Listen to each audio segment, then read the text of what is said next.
The sweet sounds of soca filling the air as we welcome you back to the beautiful ground here, Lair's St. Michael in Barbados. This is the second part of the doubleheader, the second part of the action today, Thursday in this regional police cricket tournament.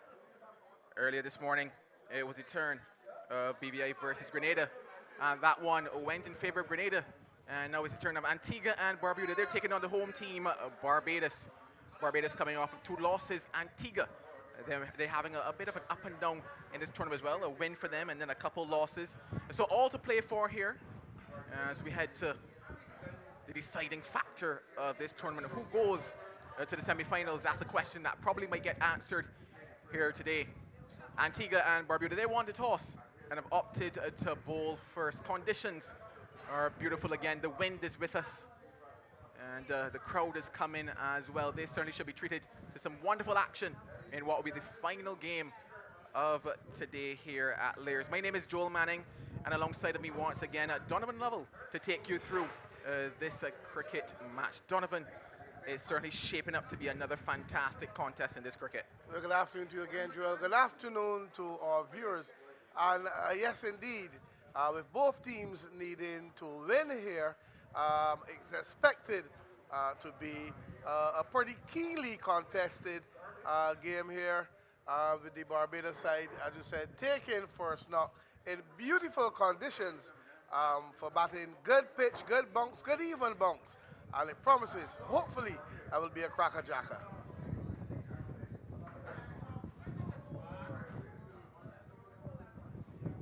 It starts with some brilliant fielding down at third man. Darrell Babb and Michael Stewart opening the bowl, or rather opening the batting for Barbados. Stewart being pushed back to the top of the order, and opening the bowling for Antigua and Barbuda, it will be Siobhan Moore. Yes, Darrell Babb, good-looking right-handed batter. Looks pretty solid in defense. A right range of stroke play, and no doubt will be looking to capitalize here in these beautiful conditions. And that's the first wicket down. A brilliant start for Antigua and Barbuda. Babb has to go. Oh, what a way to get things going here at Lair's.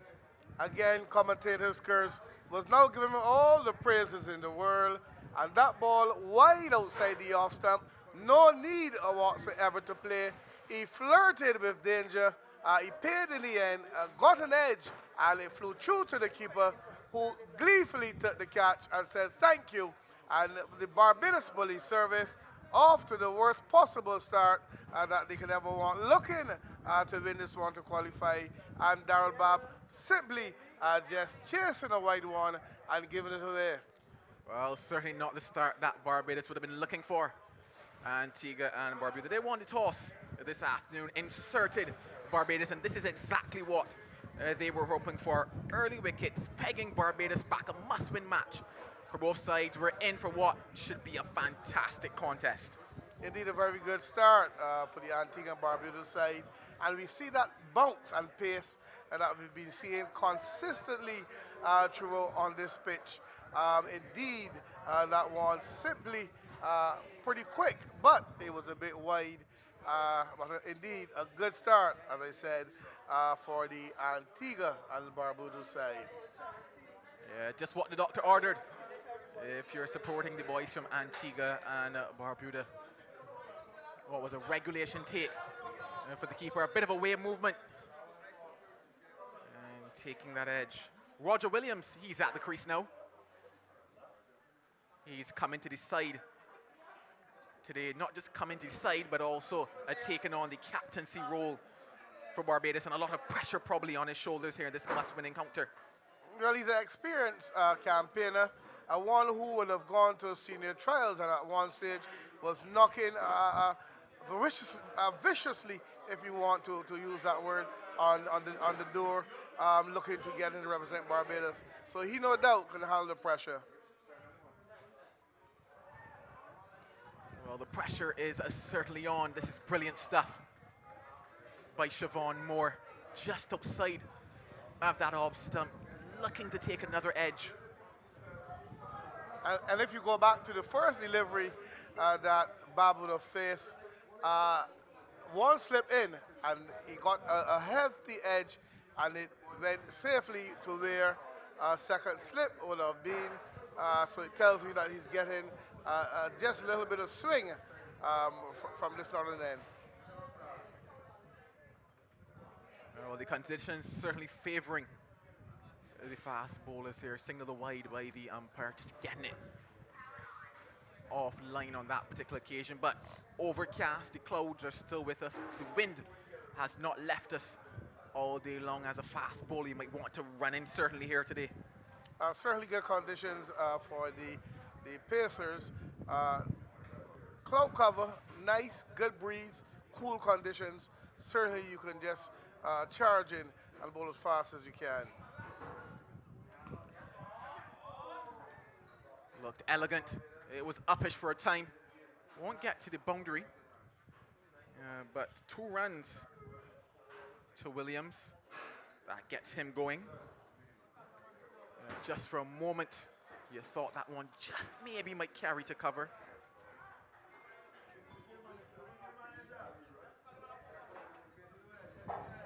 The atmosphere buzzing at Lair's Electric, you might want to call it. A lot riding on this game. 2 sides hoping to be crowned victors in this particular one.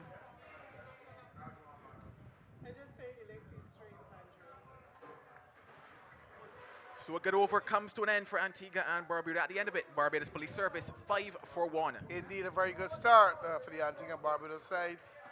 Pretty good over from Moore. He was up in pace. He was accurate and got the rewards for a good over, getting the early wicket of Darrell Babb. So the Antiguans off to a pretty good start, and the Barbados, no doubt, Police Service looking to just consolidate from that early loss. Yeah, certainly would want to come together and build a partnership. Also take advantage of the power play overs as well. Just 2 fielders outside of the circle at the moment. It looks to be a man at third man and fine leg. To pair more at the other end will be Tariq Mason. Once again, another tall, fast bowler.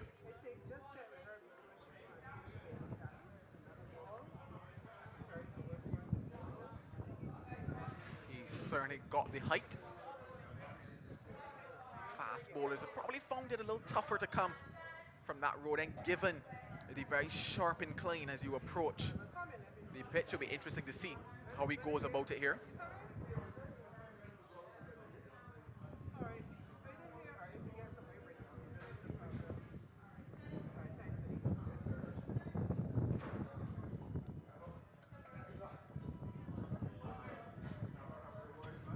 One stage I thought it would be called a wide by umpire Welch. It was certainly short, and Stewart had to reach at that one. 2 female umpires out there standing. Sheena Welch and Candice Lambord. Sheena Welch from Barbados, Lambord from Trinidad and Tobago. This time she exercises the arms and calls it a wide.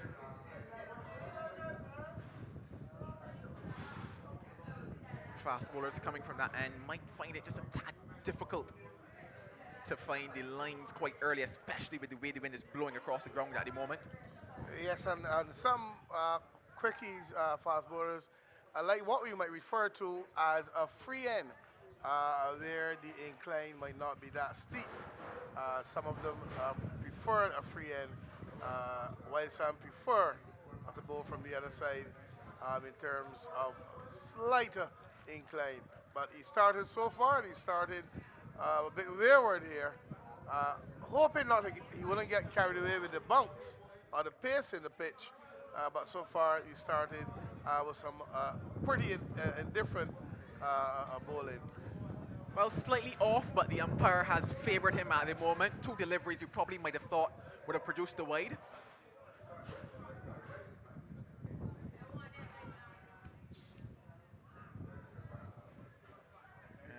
easy stop down at a fine leg. So Stewart gets off the mark.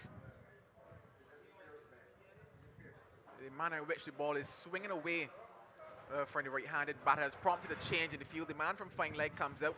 The man at cover goes back onto the boundary. I do think that probably is a better field given how Mason has gone thus far. He would want to line it up though. Might consider probably going cross seam, maybe, to cut down on the amount of swing at the moment.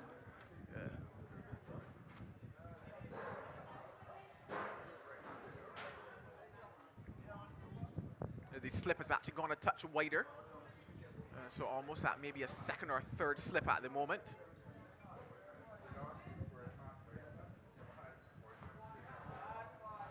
Pulled away, it won't get to the boundary.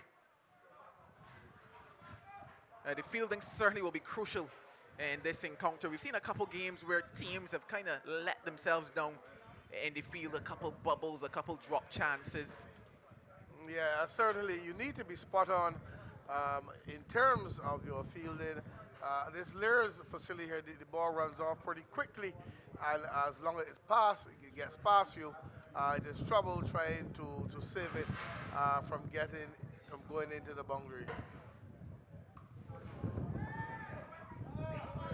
Oh, and an unfavorable bounce on that occasion. Probably should have gone in for the catch. They're upset with him, but that is the first boundary for the Barbados Police Services. Indeed, but that was short and wide, and really did not deserve to get a wicket.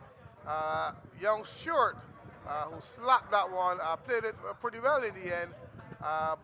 One bounce in front of the fielder down the cover boundary over his head, and it's gone for 4. It really deserved to be 4, because it was really and truthfully a bad delivery. Yeah, short and wide from him. He just have to feel for the fielder out there. Opted to go back and let it come to him, and the ball just jumping out of the turf over his head, and there was absolutely nothing that he could do about it after that. Short and wide. It was a lovely shot by Stewart, and there that bounce, taking it over him. As you can see, caught in the in-between, as they will say. Should I go for the catch, or should I save the 4 runs? In the end, he was caught in between mines. The ball, even though it bounced first, it made a favorable set of height and went over his head. Nothing he can do to go into the boundary for 4. Yes, but sir. Mason needs to be a bit more accurate here. He's getting carried away with this bouncy surface, and so far has started obviously the way he or his team would not want him to start. A catch again. This time it's taken easily at that wicket. Number 2 goes down. Barbados in further trouble. 12 for 2. Ball outside the off stump. Short going hard. And the ball traveled. New ball, obviously, and it carried all the way down to third man. Catch taken, and Short is gone for 5. And a bad start for the Barbados Police Service, who's looking to get up for a good score, looking to win. 12 for 2 suggests that they need someone to come here to stay with their captain, as you see here. Outside the off stump. Went for the drive, outer edge, down to third man. Catch safely taken, and Barbados Police Service are in trouble. Definitely in trouble. And out strikes to the crease. Kadeem Aline. He probably is the man for the crisis. Who knows? We'll soon see. 2 overs have been bowled. 12 for 2. Barbados Police Service. It was interesting to note that just before that delivery, the man at third man actually took maybe 1 or 2 steps to his right also and made that catch quite easily in the end. So chances have been offered, chances have been taken, and so far opting to bowl first has looked to be the right decision for Antigua and Barbuda. Well, young Kadeem Aline, who is indeed a talented player, will have been around the Barbados senior side, play youth cricket for Barbados. So 2 experienced cricketers here at present. Let's see how they go. Yeah, two young men with talent and potential at the crease, and two young men that Barbados will hope can dig them out of this hole, but not just that. Build what will be a partnership, set the platform for them, a must-win game, an all-important encounter for both sides. Looking back at Kareem Ali, he batted at 3 in the match before this, just got 10 and fell victim to the wind. He went into the far side where the wind is the strongest and the ball held back, and he was out caught. He'll be hoping not to do the same today. Worked away nicely, but can't get it past square leg. Antigua have looked sharp. Antigua and Barbuda look like a team that are here to win this one. Yes, certainly. They certainly started well with the bowlers. Mason to a lesser extent, and nevertheless he picked up the wicket of Stewart. But so far in the outfield, they've looked pretty sharp, and they've looked pretty good, and no doubt looking to make further inroads into the Barbados Police Service side.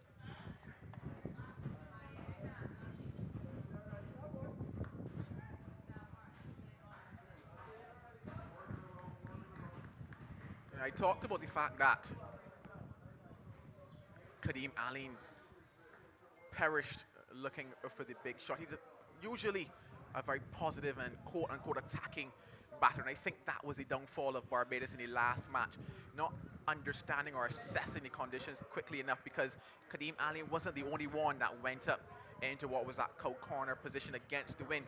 He's now batting with the wind favouring him down the leg side, and this is the direction that they have to go in the air with more often than not. Well, he goes into the air but falls safely. Scampers through and gets home. That's another facet of the game that they'll certainly have to work on, the running between the wickets. Certainly. That one was a bit whitish. He reached for it. Got it over the fielder at cover his head. Excuse me, and they were back for 2. He will be advised here to try remain positive, as I would say, but still selective, looking to get your 1s and 2s. When the boundary ball comes on, then you take it, but he cannot afford to give his wicket away at this early stage. That one sliding down the leg side and confirmed by umpire Laborde. She says it there, sliding down the leg side on that angle, right arm over the wicket is Siobhan Moore, but working up some good pace. He's into a good spell. Just 8 runs coming from his 1.5. Yes, that one seemed to be heading down the leg side, but as you said, working up some steam. He looks fit, he looks strong, and certainly is bowling at a fair clip here. Young Kadeem Aline will be advised to play the ball as straight as possible. Gaps are there, pick your 1s and 2s, consolidate, and rebuild from here. Reaches for that one, and just outside the grass with the man that cover it, trickles into the boundary. Living dangerously is Kadeem Aline. That's the end of 3, 19 for 2. Yes, that one whitish. He just threw the ball at it. The fielder at cover made a brilliant attempt, could not reel it in, and it raced away across this quick outfield, as you see here. Whitish, reach for it. Good effort in the field. And he got 4 runs for it this time. But I don't mind him being positive, as I said, but your shot selection is important. You're there with your captain. You're looking to get up to a good score. You're not going to take any chances. Just make sure that along with your boundaries, you get your 1s and 2s. Keep the score ticking over. You cannot afford to let any other batsman in at this stage. And I'm quite sure if he can do that, they can get up to a good score.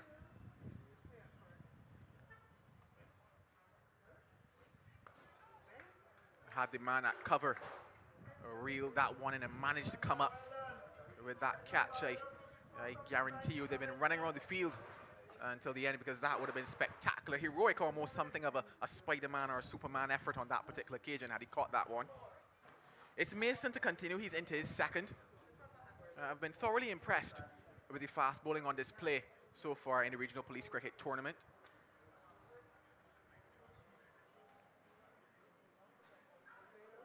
As soon as they say that, he says, look at this, a wide down the leg side. But by and large, they've certainly looked the part, and they enjoyed the conditions on offer for them. I talked about the fact a little earlier that Weymouth favoured quite a few of them, especially with the bunks on offer. Here at Lairs as well, they've certainly been running in and bending their backs and taking advantage of the surface and the conditions. It's been beautiful today. The wind has been with us. And the crowds as well, they're growing here. Wrapped on the pad.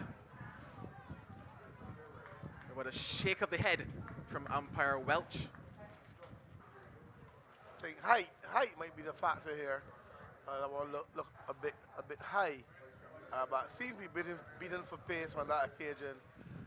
So Mason has started his second over, and he started a lot better than he did his first.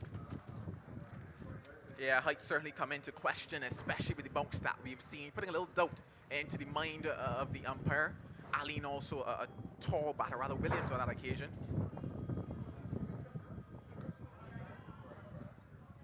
Both of the men at the crease quite tall, and I do believe that that ball struck way above the knee roll as well. So always going to be doubt in the umpire's mind. 21 for 2, we're into over number 4.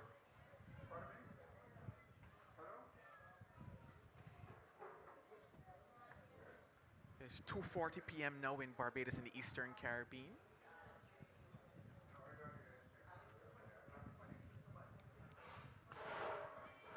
Worked away nicely into the leg side. But just 2 runs for them. It's around that time that some would have taken a lunch break and come to take a little peep at the cricket. We also expect that as we get closer to the end of the workday, a few more will join us as we get closer to the business end of this game, this all-important clash. This semi-final decider almost. Oh, this is nice. This is lovely. And this is 4 runs. Indeed, a lovely shot. Ball on the pads. Clipped it beautifully. One of the hardest shots to play, really. And it just sped away across his cricket field. A good-looking shot by young Kadeem Allen. I tell you, he's indeed a talent.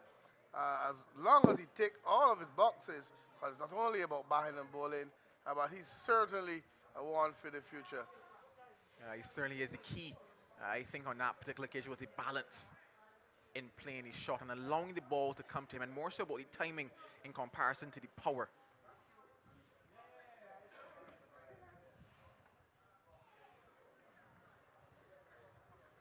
Follows it up with 1 just outside of the off stump. That brings us to the end of 4, 27 for 2. I think this partnership here is going to be the one that's going to be very, very, very vital between Captain Williams and young Kadeem Ali. Yeah, certainly this partnership will have to bat them probably to the end of this power play, probably even deeper than that, probably to around maybe 10 or 12, allowing them to set up that platform. Currently 27 for 2, another 6 overs on from here. You tell yourself, add another 40, 50 even in terms of positive batting if they can turn around the strike. They get probably to maybe about, say, 60, 70 or so. And then have a bit of a go in terms of ensuring that you have that platform without too many wickets being down. We've had to see quite a few rebuilding efforts for the Barbados side throughout this tournament. 18 for 1 and 20 for 2 in the previous encounter. Whipped away nicely again. And it looks to be running away. And it wins the battle. And another boundary for Barbados. Good looking shot by Roger Williams, as I said before. One who was knocking on the door to represent his country. A very steady player. One who bats really, really well. All the shots in the book as well, but along with that, a little bit of patience. His shot selection is always pretty good. And along with young Kadeem Allen, as I said before, this could be the partnership that can make it, break it win it for them. Bit of trouble there with the running. And had it gone to the bowler's end and produced a run out, it would not have been the first run out that we've seen for Barbados. At times, they've just got the calling wrong. No damage on that occasion. I guess that will be to the delight of those who've come out in support of Barbados here today.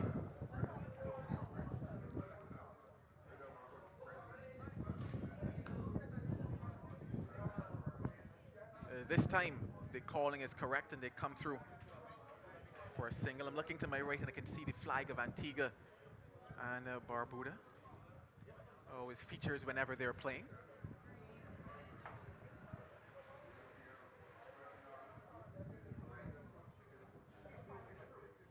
More into his third. Not bowled too many bad balls in this spell.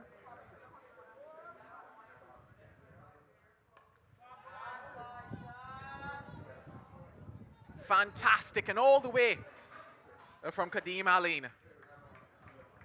Good shot again. That one, a pitch on middle of the leg. He just clipped that one over mid-wicket effortlessly, and it's gone all the way for 6. And this is a type of player, and I can be, as you see here, and he clipped that one, middle leg pitch, and it's gone all the way for 6. A good-looking shot by Kadeem Aline, and he's mortared on to 18.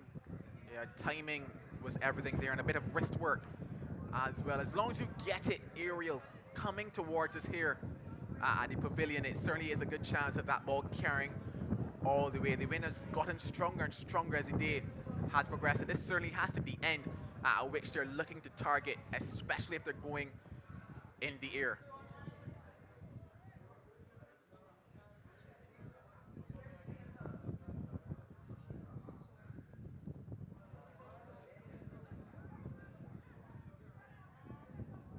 Getting the radar wrong there. Siobhan Moore, he's been generally good, you would have to say, but the last 2 deliveries are probably not what he would have wanted to bowl.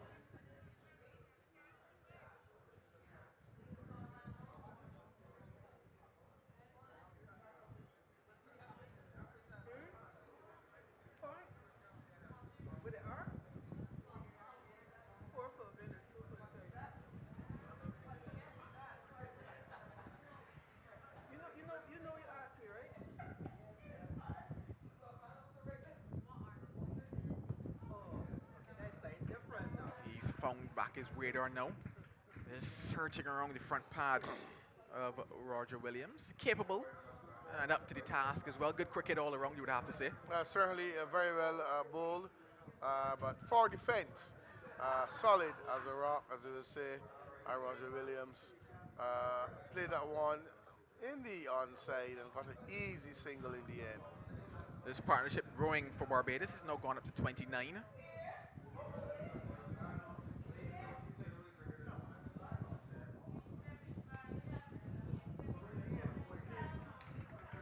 Fantastic cricket to end out 5 at the end of it, 42 for 2. Yes, good running. Played that ball in the offside, Kadeem Aline, and they just looked up at each other and just came through quite easily for that single.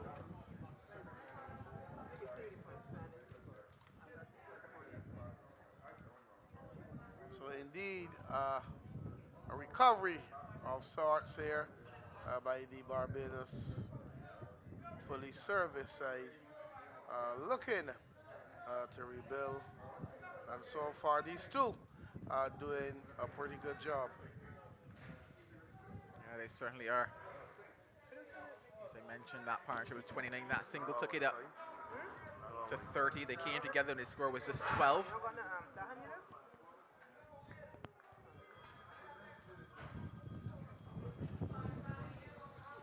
A change of bowling from the road end is going to be Malik Marcelin. Still pace on the ball here. Looking at the conditions, you can probably understand why.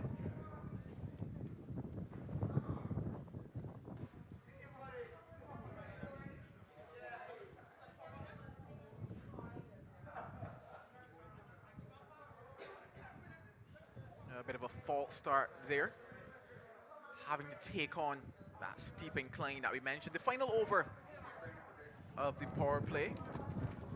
Barbados probably might want to maximize on just the two fielders being out at the moment. Flirting with danger, Kadeem Aline, but some good pace on offer once again. Certainly. Joel, quickly I'll give you the point standings. So far, St. Vincent and the Grenadines, they're on 16 points. The Grenada and police side, they're on 12. Barbados, they are on 8, along with Trinidad and Tobago, Antigua and Barbuda on 4. Cayman Islands and the British Virgin Islands are yet to win a game. Wow. Wow. That is all you can say. That was a snort or a scorch or a gem of a delivery. Unsure of how it beat everything, but it made its way into the boundary. You have to feel for Marcelin there on that particular occasion. He did everything that was expected of him, but somehow it sneaked past that stump and into the boundary. Yes, indeed, that was a quick delivery. Once it passed the keeper, it was heading quickly to the boundary. Indeed, working up some pace here is Marcelin. Again, pitch, offering good pace, good bounce. And the Seamers really having a grand time here so far in this tournament, both at Lears and the Weymouth ground. That prompts a change in the field. The man at short fine leg drops back onto the boundary. The cover comes in. Wow. Wow, wow, wow, wow, Kadeem Aline.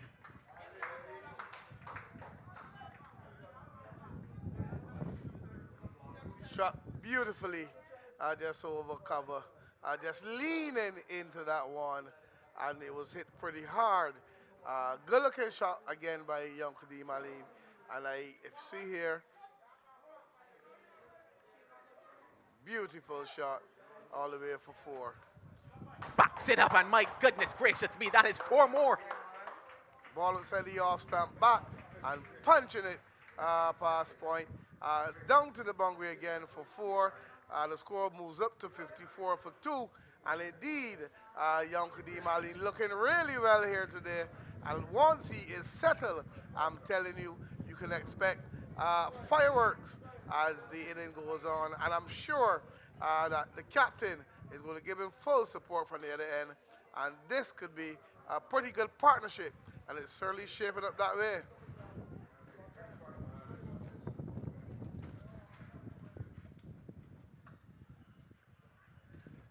And no rotation of the strike. Good stuff, you would have to say, from Barbados at the moment.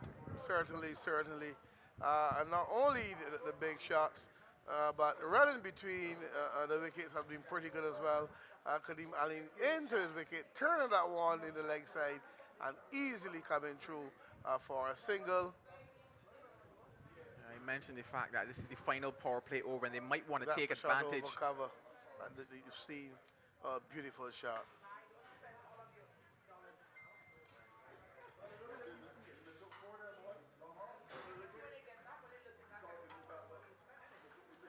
So the end of the power play, it's yielded 56 runs for the loss of 2 wickets. Yes, a recovery by the Barbados Police Service after losing 2 early wickets that have Darrell Babb and Michael Stewart.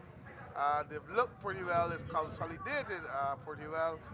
Experienced Roger Williams, who's the captain today, along with Kadeem Aline, looking to do a repair job, and so far are doing a pretty good one in terms of batting together, understanding each other well, running between the wickets, and no doubt looking to bat deep into this 20 overs.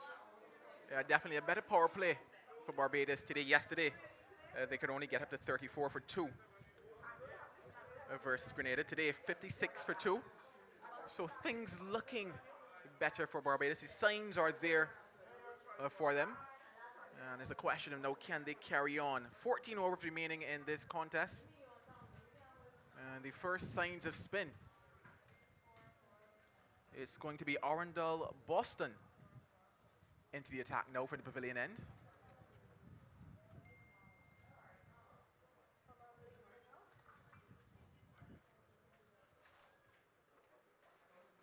Some grey clouds building up once again to the left of us. We do hope they just pass on by. Not only the clouds are building, but the spectators as well. As we look to our left, they're trickling in, and they have now settled at every vantage point and every possible place that they can get any kind of shade at all to witness this encounter here at Layers playing field.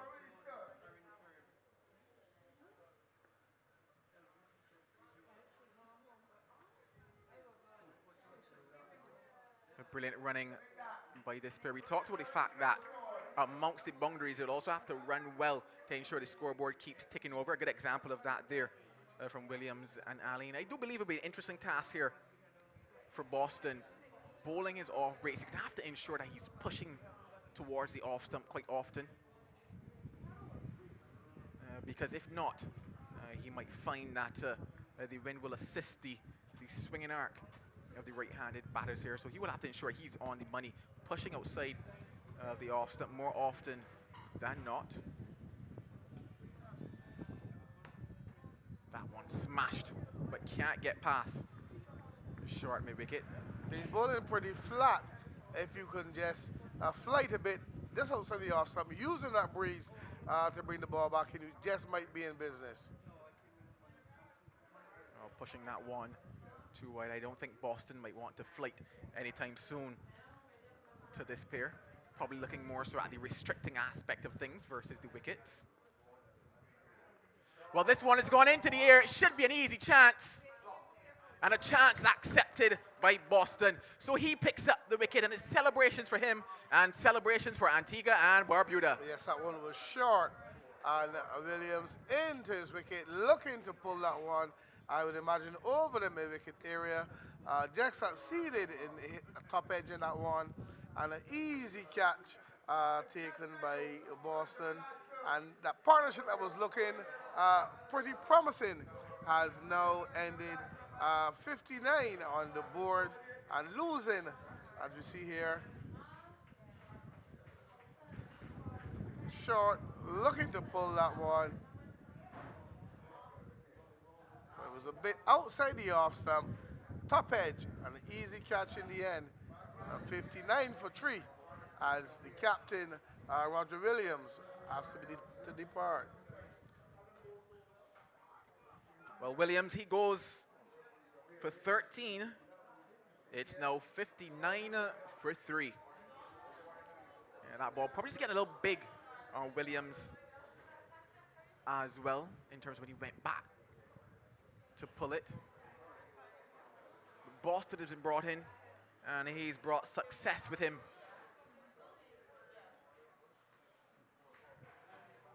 Straight into the crease now is Mario Albert. He's had a relatively good time with the bat in this tournament. Got some runs versus Grenada down at Weymouth.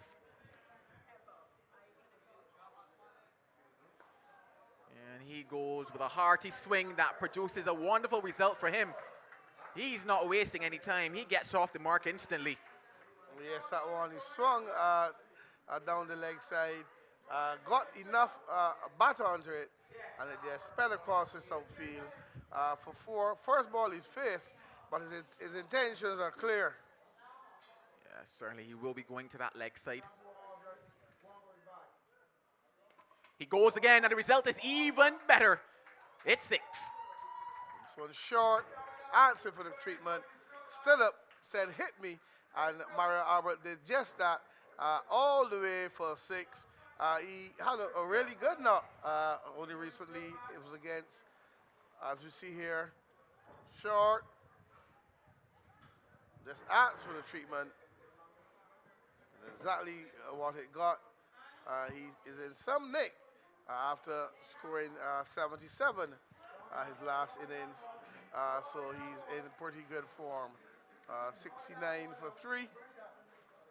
As we see a change in bowling from the southern end. It's going to be a double change here. And double spin for Antigua and Barbuda. 7 overs have been bowled. The score is 69 for 3 here at Lair's.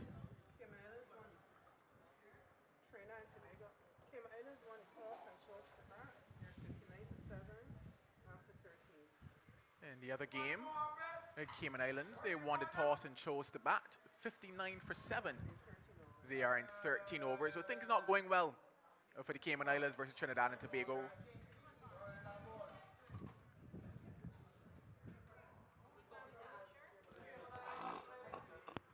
It's going to be James Cornelius. He's into the attack now from the road end.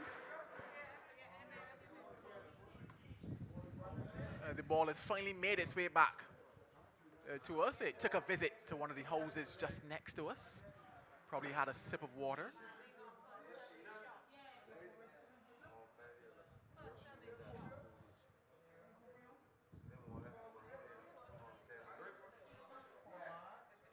So James Cornelius coming over the wicket. The wind favors him.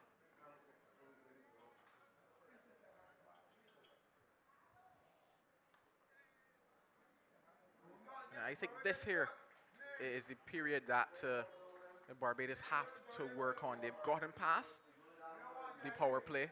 They're in a scenario where 3 wickets are down, yes, but the runs are on the board, and I guess they can continue to be positive, especially look for those runs.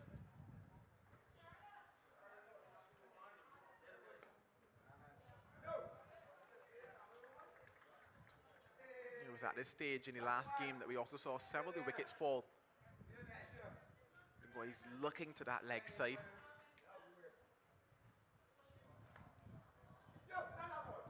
Brilliant fielding continues for Antigua and Barbuda, but on the mark, and that was so close. Had it hit, he was probably in trouble and probably would have had to come and sit beside us. That's excellent work in the outfield. The Antigua and Barbudan side certainly looking the part. Gets out the dancing shoes and turns it nicely into the leg side. Fielding once again on display. In must-win games like these, it's those small factors that really come down and decide it in the end. The ability to save 1 here, save 2 there.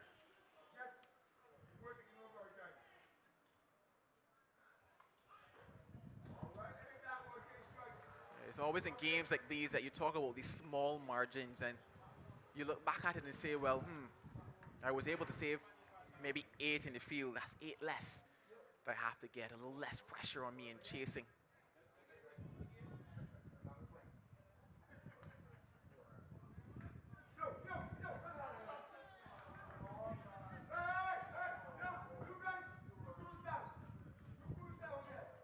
Good work again, a good quiet over. Cornelius, just 5 from it, 74 for 3. Just knocking the ball in the outfield, taking the singles that are there for them to take, and not taking any chances at this stage. 2 of them who are very good attacking players, who obviously can make hip in the back end. So again, it comes down to shot selection. Take what is given and making sure that you don't gift your wicket away. Keep batting, keep the pressure on the ball inside, and you can have that launch pad after in the dying overs.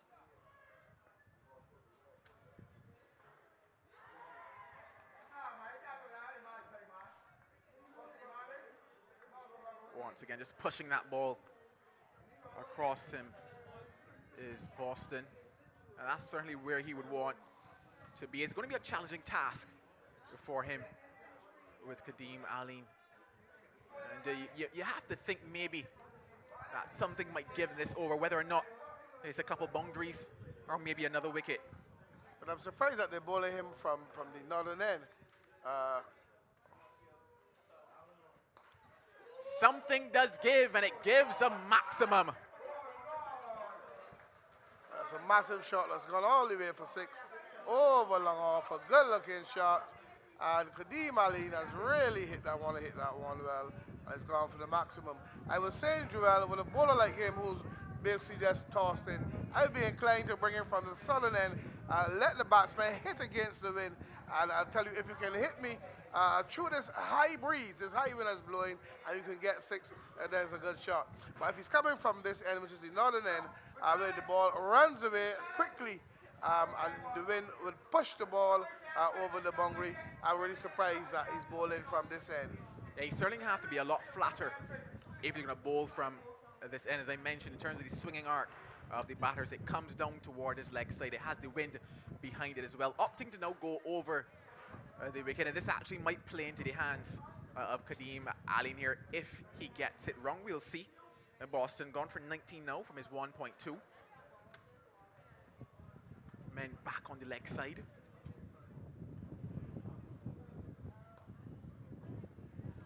Aline targets them right away.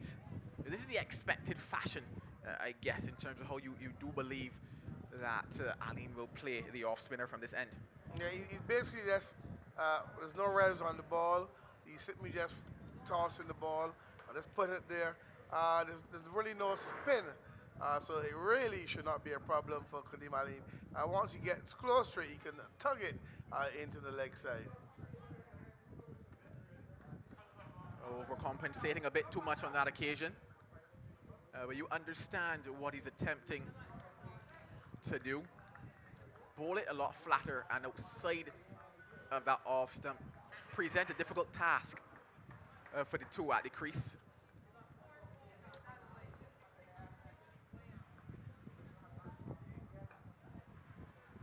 And that's probably more so along the lines of where he might want to be, because Ali cannot get under it from there. 2 deliveries to close out this over.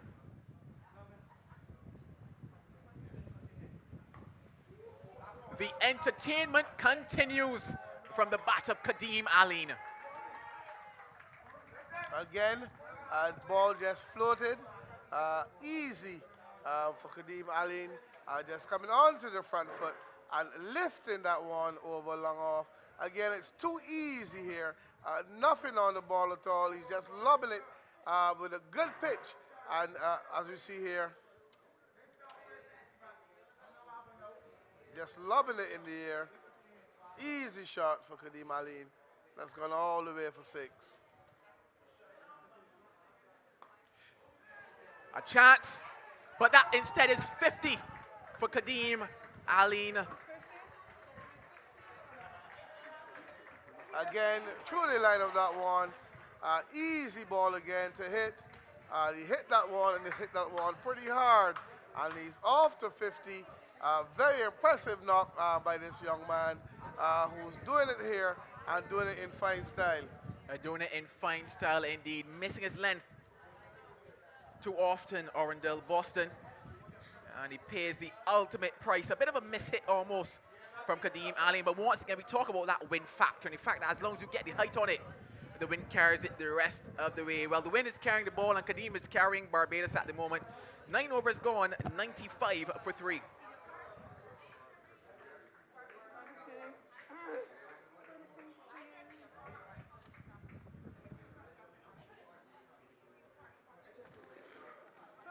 Go ahead.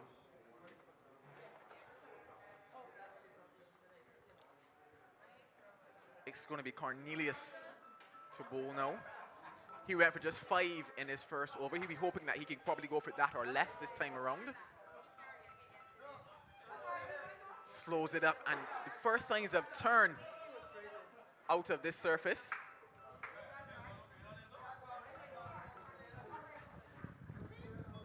Good skills being shown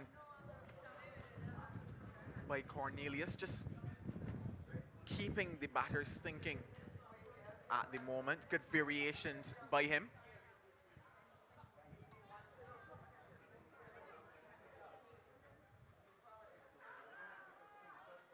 Once again, keeping the batters thinking. Applying a little bit of pressure, Cornelius, at the moment. Will something give?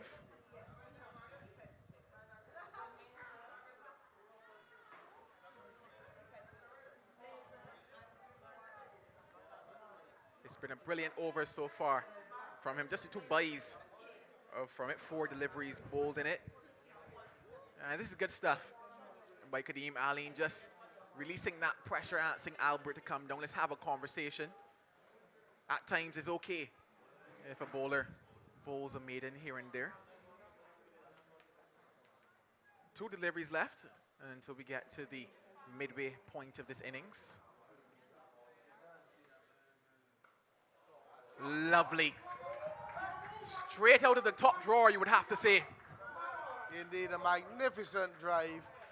Got close to the ball, head over the ball, head still, as the coaches will suggest, and he drove that one beautifully between cover and extra cover. And it raced away across his fast outfield into the boundary for 4. So indeed, a very good shot by, as you can see here, by Mario Albert. Getting to the pitch of the ball was the important thing, and drove magnificently for 4. It was also no ball, so it means that this delivery is a free hit. And it also brings up the 100 for Barbados as well. 102 for 3 they are now. So still 2 deliveries left in this over. And a chance for Mario Albert to have a swing. He's currently 16 from 10 balls.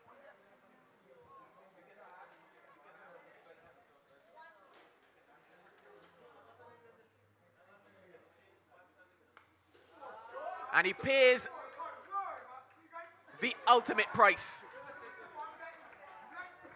So that free hit being taken advantage of by Mario Albert. Swung over mid-wicket for 6, and he has motored on to 22. And no doubt, looking to bat deep and deep into this innings, looking to continue his good form, his rich vein of form in this tournament so far.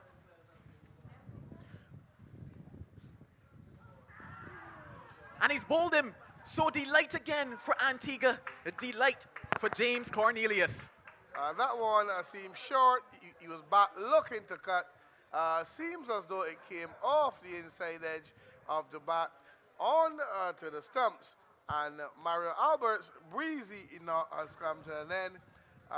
Dragging that one on for 22. And Barbados Police Service losing another wicket, as you see here. Back looking to cut a ball too close to cut. I maintain the fact anytime you have to go so far to the leg side trying to cut the ball, it means it's too close for you to cut. It's not the right shot to play. And nevertheless, dragging that one on out for 22. And Cornelius, cockle hoops as they will say, happy to see the back of Mario Albert.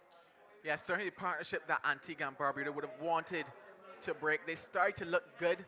They started to run well. They started to pick up the boundaries. And things were just shifting in terms of the momentum towards the Barbados side. You would have to say at the halfway stage it is almost even Stevens, given the types of totals that we've seen at this venue. 10 overs gone, 108 for 4. As I now make way for Andrew Mason to join you. Thanks, Joel.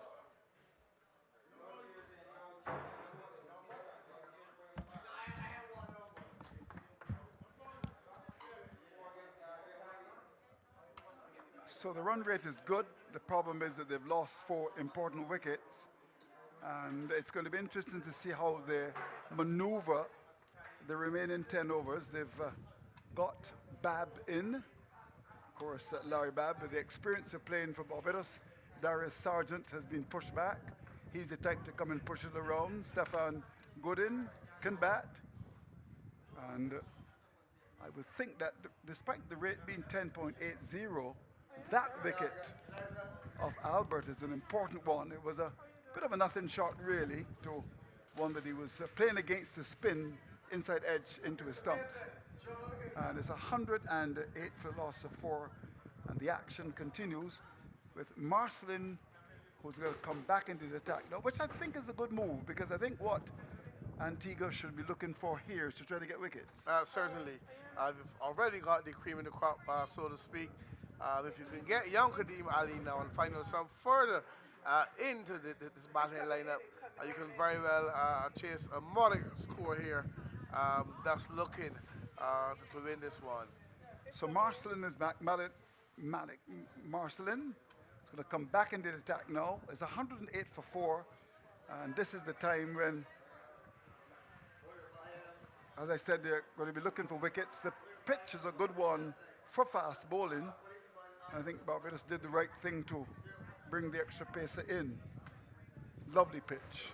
I'm really enjoying watching cricket here with a pitch that has certainly got some life in it. Here we go. We start over number 11. It's also going to be interesting to see how Aline performs now. The fact that he's lost Albert. Yeah, no ball, Andrew. No ball, first ball. Well, they can't do that. They can't start with that. So it's a free hit already. So will Aline continue to attack? Will he be calculated? Looking to push the ball around? We shall see. But he's got an opportunity to maximize on the free hit. We shall see. See, Ralph Thorne. It used to be QC, it's now Casey, is now Ralph. Hello, Ralph. And he's in the company of a policeman. Former driver of Frondell's Jerome Stewart. I remember that quite well. Mr. Bradshaw. I remember that, Mr. Bradshaw. Now lives in St. Philip. And Mr. Former Prime Minister Stewart lives in St. Philip as well. So I suppose there's a connection. Good to see you, Ralph.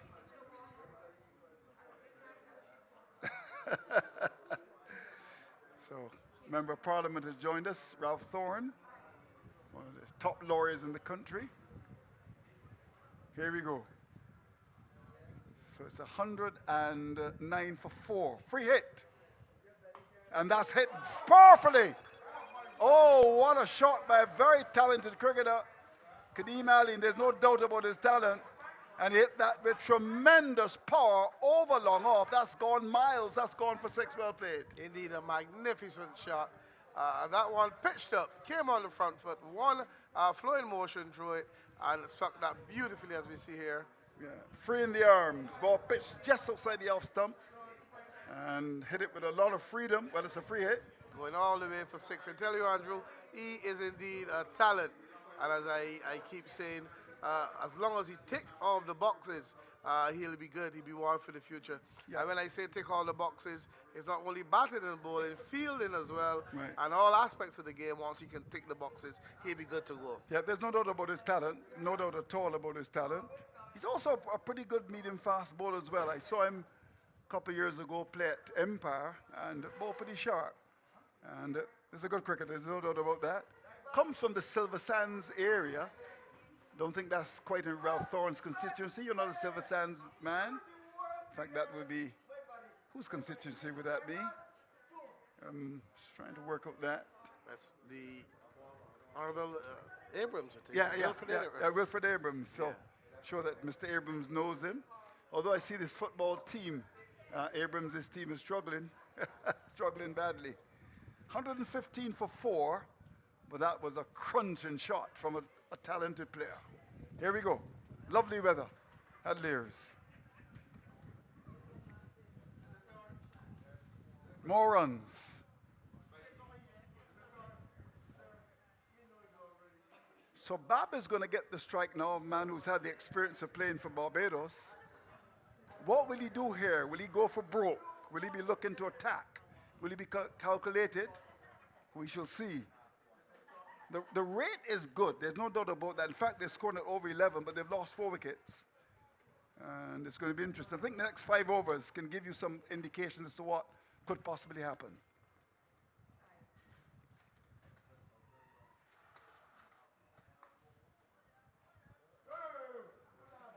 Shot in the dark, does she get 2? It may even go for 4, it does. Well, it's not a big ground. Inside edge, went down the little slope. Keep it, the man at mid-wicket didn't stop it. And wide long on could not get across in time. So it's been an expensive over so far. As you see here. Yeah, in fact, it came off the inside. He played across it. Now you've gotten 11 in the over. What do you do here? Do you just watch it? Certainly would want to get out with a naughty shot.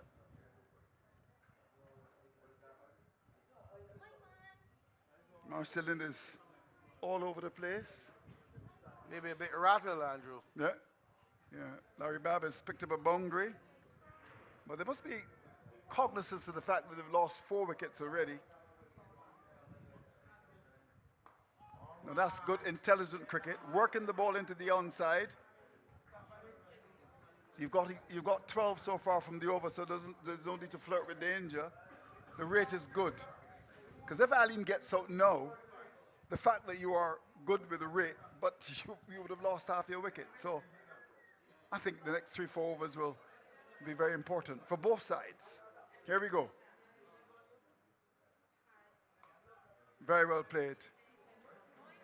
Good, intelligent cricket. A little push in the offside for the single. Just one to come now in the over. An over that has produced, what, 13 runs, is it? Just double checking. How many runs from the over so far? 14 from the over. Last ball of over number 11. Here we go again. Well, the bowler was appealing, but not with any conviction. So 14 from the over.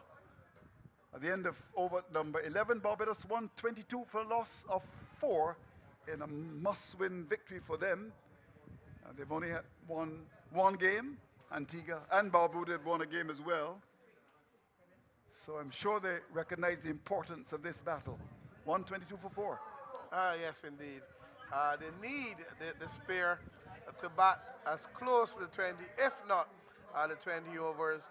And as long as the spare is there at the end, I can tell you they can get up to roughly 160, 170 from here, or just a little more. But it's important. This partnership here is very important. Yeah, I agree. Even though you have the likes of Seal, who can strike the ball pretty good, and Hayward as well. But this is a partnership. Yeah, I agree. I certainly agree with you on that. So there's Ali reaching for it. It's given lots of air by Cornelius.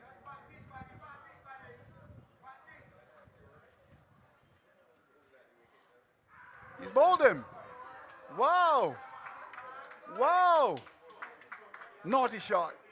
Naughty shot. And as I said to you, yes, you're scoring well, but you lost Alim to a shot that really was a nothing shot. Down the pitch, when he got there, what did he do? Nothing. And it really puts Antigua and Barbuda in a very good position. A lot of overs still left, but Barbados have lost 5 wickets. Here we go, down the pitch. When he got there, played across it, and is bowled.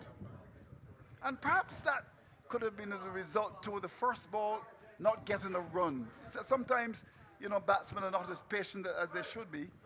He reached for the first ball and drove to cover, didn't get a run, and felt that he had to manufacture something off the next ball, and instead he's bowled. Yeah, and this is a mistake that a lot of batsmen keep making, Andrew. 1 ball is gone, 2, no run, so you automatically assume that you have to get something. I mean, and it's amazing because it's a type of batsman who can make up in the back end. Exactly. So there's no need to panic. And there's no reason to advance down the track when you have stayed your ground before and hit the ball miles. Yep. So sometimes it's a little confusing.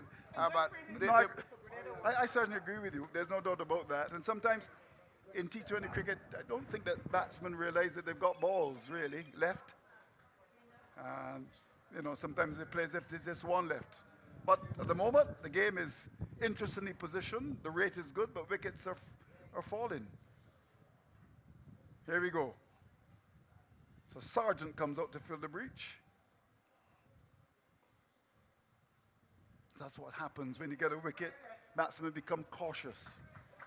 So this is the time when Antigua would want to pick up another wicket and also try to just bring that rate down. These are the interesting moments of the game. Now, as a result of the last wicket, under normal circumstances, he might have been looking to go down the pitch to go for the drive, but he just decides to just block it in the offside. But Marcel has picked up 2 very important wickets. The 2 big batsmen in the side. That's very well played by Dario. It should have the legs to get there, or will it be stopped? Just in front of the boundary, and they should come back for what should be the third. These are important runs. Good stop by the fielder. And in T20 cricket, when you win by 1 or 2, that could be interesting. But he made a very good effort to stop it. They got 3. But it's been a good over for Antigua and Barbuda here. They've gotten this big fish. They've gotten the snapper. They've gotten Kadeem Aline, who looks so good. Last ball of the over. Lots of turn, lots of bounce. And I think Bab, recognizing the importance of occupations of the crease, plods of the way in the onside. The end of a very good over, an over in which he got the important wicket of Kadeem Aline. 12 gone, Barbados won 25 for 5.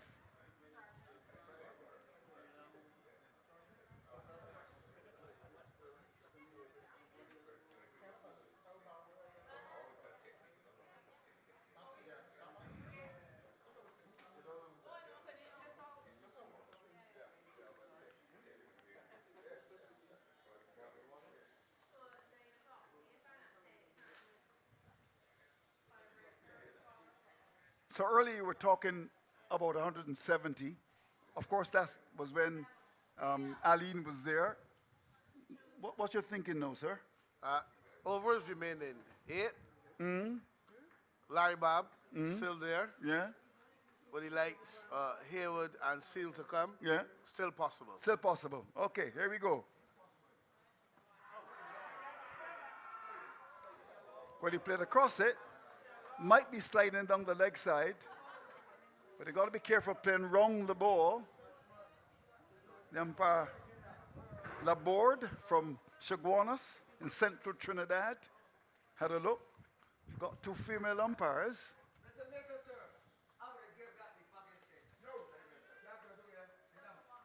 That's not the kind of language that we want in the stream.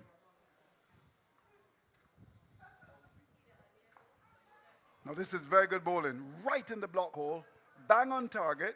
He's got a slingy action, and already he's spot on in terms of length, right in the block hole. Not only that, Andrew, the field now is a little tighter for the new batter, keeping him on strike, creating pressure.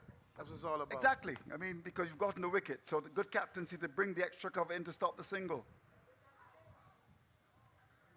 So that's what happens when you lose wickets. You become tentative. Our friend Sweeney, who's from Antigua, just next to MP Ralph Thorne, is having some water. You must be quite happy with what's happening, aren't you? Yes, very happy indeed.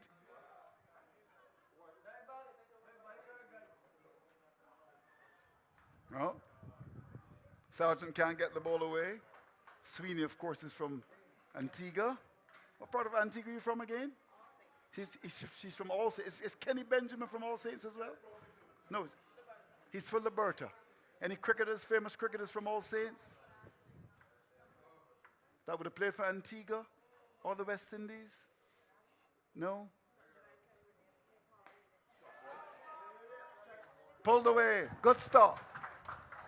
And the thing about it is that, look what happened. They took the first run rather slowly. Now I remember the pair at St. Catherine's of Terry Watson and Thelston Payne might have been looking for a third. You know, it's not the best outfield. You hit the ball into the onside. There's a fumble. And it's a stroll in the park. You got to run the first one quickly and try to come back for the second. That was naughty. Bowled him. Barbados in further trouble. Big trouble. And again, the length is good, right in the block hole. And this represents big trouble for Barbados here. They're the hosts. And they've got to do something special here. Antigua are large and in charge in the sunshine of Lears. What a delivery. What a performance. And Barbados are beginning to lose wickets like ripe mangoes. Let's have a look at that. A ball that was coming right back into the batsman, bowled in swinger. And this represents a very good position for Antigua and Barbuda. Listen to this. Barbados in strife, they won 26 for 6. And a good delivery, Andrew. Not only one with pace, but it nipped back and through the gate of Larry Bob. You can see here, Yep. nip back, good delivery, as I said, with pace. And the Antigua and Barbudos side are certainly looking good here, are certainly in charge. Yeah, they are in charge, and I think they've worked out the pitch well. It's a pitch that is good for pacers, and you saw the teams that played St. Vincent and Grenada. They had their fast bowlers on long, and it's the kind of pitch that you can try and work up some pace as well. Now, Marcel has got a sling in action, and the ball right up in the block hole and got the wicket. But this puts Barbados in serious trouble here.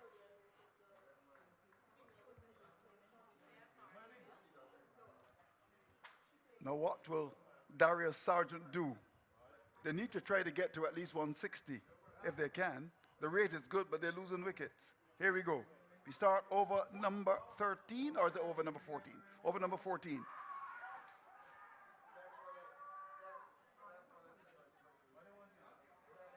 But the bowler didn't seem too convinced about it. The keeper didn't go up. It was the field at mid-wicket who was appealing, like the Red Cross Society.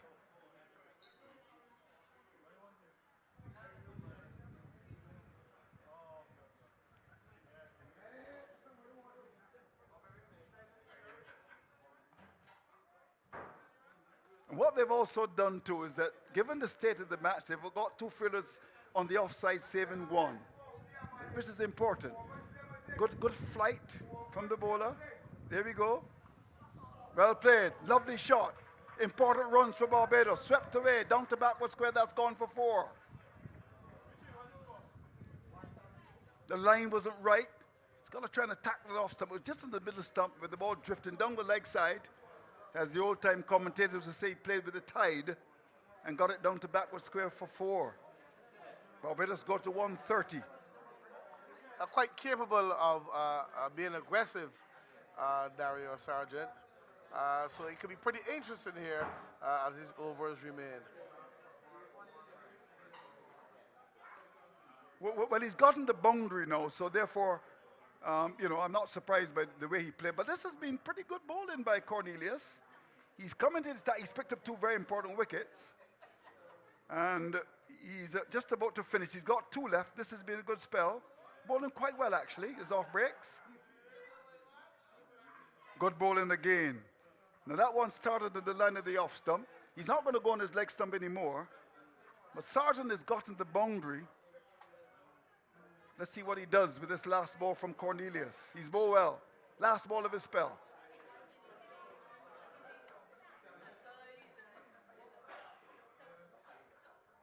So that goes up towards the long on area for single. So they got 5 from the over. And situation now where we've now completed over number 14. Barbados are struggling. They won 31 for 6. Indeed, a good spell, Andrew. It was good. His variations were good. A lot of flight was on offer, as though he was saying, I'm going to flight the ball, hit me if you can. But obviously being in a position of 131 for 6, Dario Sargent not looking to take any chances, just hitting the ball in the gaps and taking the singles. Yeah, well, Cornelius 4 overs, no better than 2 for 24 was good. So there's 6 overs left now. Obviously the rate has gone down because they've lost wicket, but it's still good. I would think that Antigua and Barbuda will be looking to get more wickets, of course. Barbados should try to look to maybe get another 30 or 40 and try to get to 160, 170 and work with that. Makes no sense, you know, flirting with danger, in my view. So no doubt Marston will continue. Got the important wicket of Larry Babb when he bowled him. So here we go. This sling in action.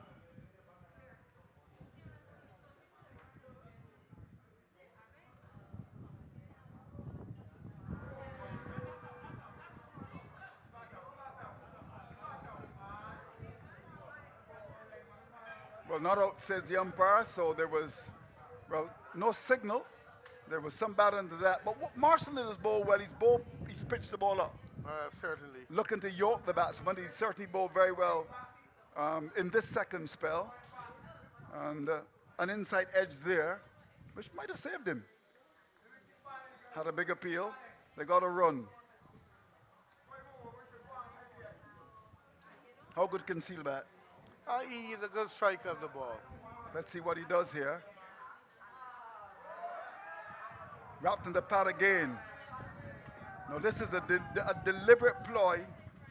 A deliberate ploy by the bowler to pitch the ball right up. This has been a very good spell by Marcelin. Bowling with a lot of common sense to pitching the ball right up in the block hole. And Seal played across it. Might have been going down the leg side, but they've got to be careful here because someone could get bowled doing the right thing, pitching the ball up. And he's not slow, he's not the quickest, but enough to trouble you. Very well played indeed, too short. And I was giving him credit for pitching the ball up, and now he's bowled a rank long hop and played away down to backward square. That's gone for 4. So he's off the radar there, and he's been punished.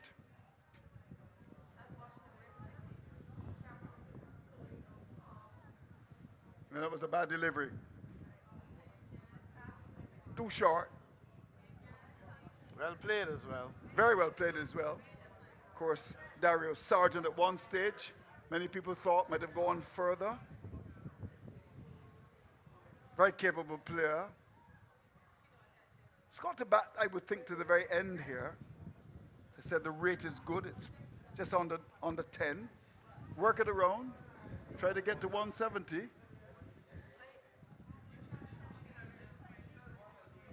Now that's what you got to do. Pitch the ball on top of that off stump. But with the boundary conceded, Seal can just, rather Sargent can just push the ball on the offside and get the single. And this is something that I would have discussed before, Andrew. Even at the highest level, good ball, a single off of it. Right. Bad ball, maximize. Boundary. I agree. Good intelligent batting here by Dario Sargent. Now seeing the arrival of Mr. Pedro Graves, the director of the Barbados Cricket Association. Good to see the BCA involved. I haven't seen Conde Riley as yet. Have you seen him? Not yet. I suspect he should be here sometime before the tournament is finished. I would think so. We haven't seen Conde Riley, but we've got a member of parliament here, Mr. Ralph Thorne, KC. And of course, the commissioner was at Weymouth on Monday. Here we go. Bowled him. Now that doesn't make a lot of sense, does it? Oh my golly. And Marcelin with a single action gets another wicket. I mean, you're in trouble. I mean, he's a victim of his own indiscretion. I mean, clearly. I mean, that's not smart at all. So further trouble for Barbados. The rate is good, but they're losing wickets like ripe mangoes. Oh my golly. Look at that again. Marcelin, big and strong policeman. And he plays right across the line. That's very naughty Seal. And I think when you see that in primetime sports tonight, you won't be happy at all. Didn't make sense, did it? Quick, bowling really well. That one was in the block even before. You could, as you see here, raise the bat. The ball had done, was already past him. And an easy wicket. Gifted, really. But under the circumstances, if there's any consolation, Andrew, looking to get some runs on the board was young Darian Seal. Yeah, it was a poor shot. And of course, they've got more to come in. And there's also Tariq Mason as well, who bowled pretty well. So they can go to their fast bowlers here to look to bowl Barbados out. 136 for 7. Big trouble for Barbados here. Good in the new batsman. First ball is stroked quite nicely into the offside for 1. Pitched up. So Marston completes his spell of bowling. This has been very important. He's picked up, of course, the very important wicket of Bab when he bowled him. And he also got rid of Seal. So 4 overs, no balance, 2 for 32. Some 15 overs gone. The rate is 9.27, but Barbados find themselves in trouble. They won 39 for 7.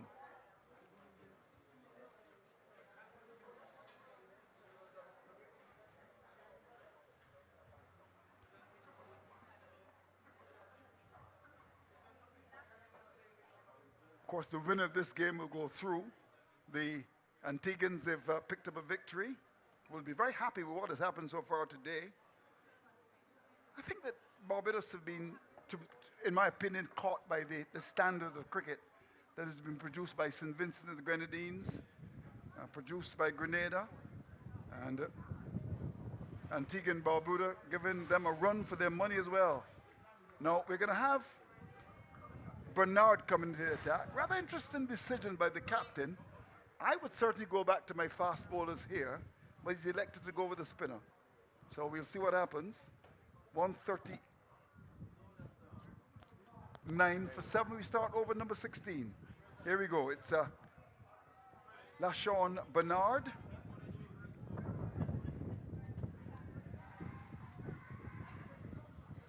Quick signal in the offside.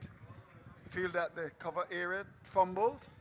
Stephen Gooden can give the ball a whack. But it's about just trying to work the ball around, try to get 20 or 30 more runs and try to get to maybe 160, 170. It's no need to flirt with danger here.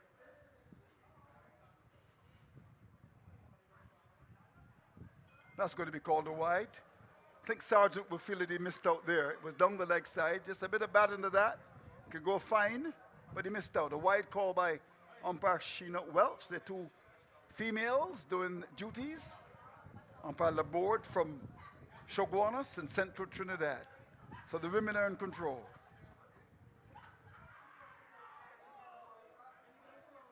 Well, he was caught in two minds there.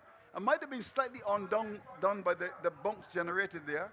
And he popped it along when the offside. There was a shot to catch it.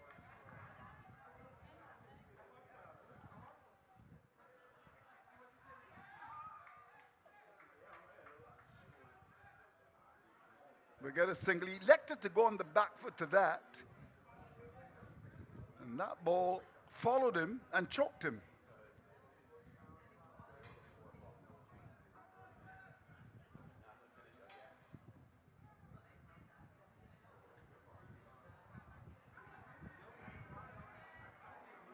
Wow. Can you explain that? Short ball, out to the off stump. Gooden making no contact. Through to the keeper. Well played. Certainly getting a lot of bunks, Andrew. A lot of bounce. It's a good pitch for bowlers. It's a very good pitch for bowlers. There's no doubt about that.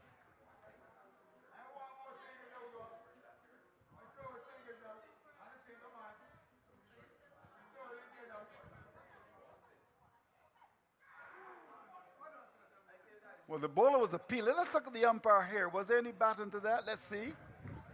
Yeah, there was bat. It was he's dropped him. No signal from the umpire. The bowler was going up, and the keeper put it down. Can that be costly? Well. On the back foot again, bunks generated. Looking to cut a ball that was too close to the off stump, and the keeper floored it. Well. It could have been 143 for 8. Instead, it's 144 for 7. They got a single. Sargent survives to fight on. Good crowd build up so far, Andrew, to watch this second game as I look to my left. Every possible shade being utilized. Also to my right. Good crowd and being treated to some pretty entertaining cricket so far. Yep. So we start over number 17 now. It's 144 for 7. And Barbados will want here to bat the 20 overs out. If they do, they could get to 160. On the other hand, Antigua and Barbuda looking to bowl them out. Here we go. Now that's a poor delivery to start. You can't do that, Gerard. And that's gone away. I actually think that Antigua and Barbuda missing a trick here. They had more at the top, and Mason will bowl well. I don't know if it's necessary to go with it, 1, 2, 3, 4, 5, 6, 7th bowler. And that's where you can get away. I mean, go back to your main bowlers and try to bowl Barbados out instead. I mean, Jared could come and get wickets, but it's a rather strange decision in my view to go with him at this stage. I would have thought he would have gone back to Moore or even to Mason, who bowl well. But instead, they've gone with Malik Gerard, and his first ball is a wide one down the leg side. So Barbados on the cusp of making 150. This could be very important over here. Oh, what a shot! What a lovely shot. Beautifully played through cover. The shot of the inning so far, pitched up, launching into the wonderful drive. That's going for 4. Magnificent shot. And the coaches will be proud of that one. He got to the pitch, head over the ball, and drove that one beautifully between cover and extra cover. And to me, that's not the shot of the day, Andrew. That's the shot of the tournament. Magnificent. Look at the balance. Oh, Look yeah. at the head. Still. That would make prime time magnificent sports. shot. To me, that's the shot of the tournament. You think it's a shot of the It tournament? is. It is. Magnificent Even shot. although it was a full toss? You should put the full toss away. Magnificent shot. Yeah. Well, Gerald has got to get his line right. He's bowling too full. Here we go.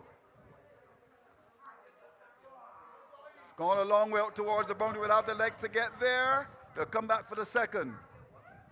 Gooden is looking for the third, but there's no need to do that. But I just think that Antigua have made a mistake here. I mean, I may be wrong, but you know, you really got to go back to the men who did it for you earlier. Certainly. There's no need to go with him. But this is what happens. Sometimes captains do it by a script. Yeah, You know? and I said before, Doesn't you can't make always sense, stick really. to the script. No, You not at got them all. on the back foot. Yeah. Bring back your main bowlers, close it out, Yeah. chase 160, and look to win. But what's happened in essence is that they've given away almost 12 runs so far this over. Well, let's see what happens here in terms of his recovery. Turned away in the onside for a single. Good cricket.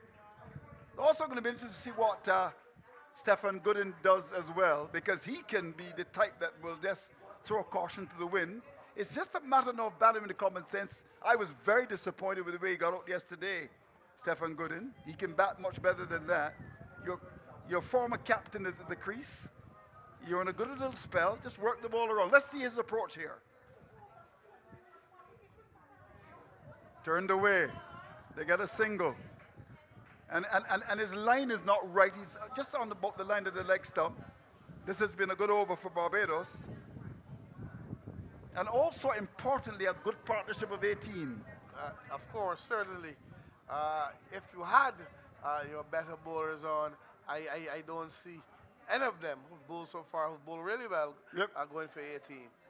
Well, last ball of the over. Let's see what Sargent does. What you got to do here is not to be drowned in the honey, because you can get carried away, as was the case with the captain, when he got a rank long hop. And as we would say in Caribbean parlance, he was bursting the clouds. But this last ball is of great importance in my view. Let's see how Sargent approaches it.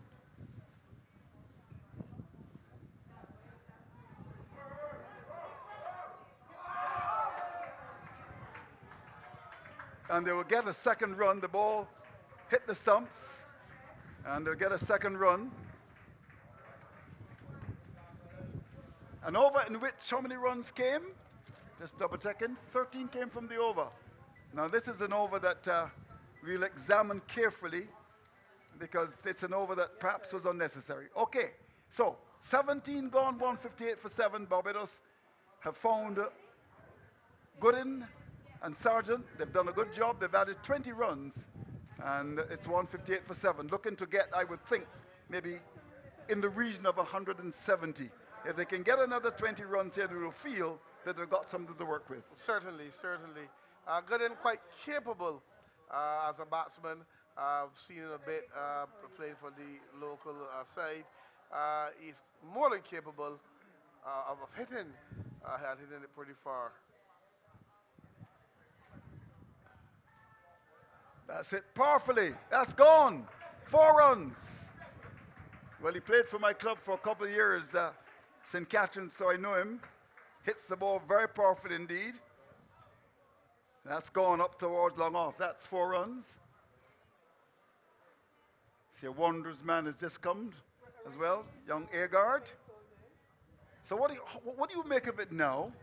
It's now gone to 162, and still you got 5 balls left in this over, another 2. So you're looking at 180. And it's a case where the Antigua and Barbados side has really let the Barbados side back into this game. Yeah, because what could easily happen is that your main bowlers made up bowl out here. That's interesting. Here we go. Little push into the offside. Return comes in.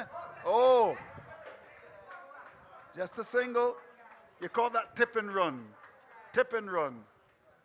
Now, what will Sargent do here? Will he be calculated? Or will he look to just work the ball around?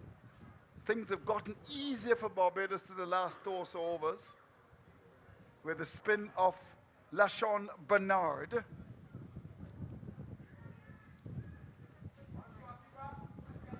Didn't get close enough to it. The old-time batsman would have used the feet and drive the ball to cover. He played from the crease and missed it.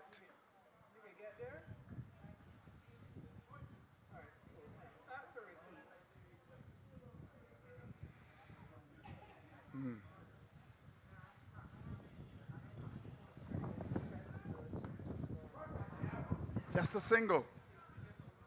Gooden is keen to come back for the second. The keeper tumbles over and hits the ground like thunder. Of course, C.O. Williams is not too far from here, and their slogan is moving the earth to please. Here we go.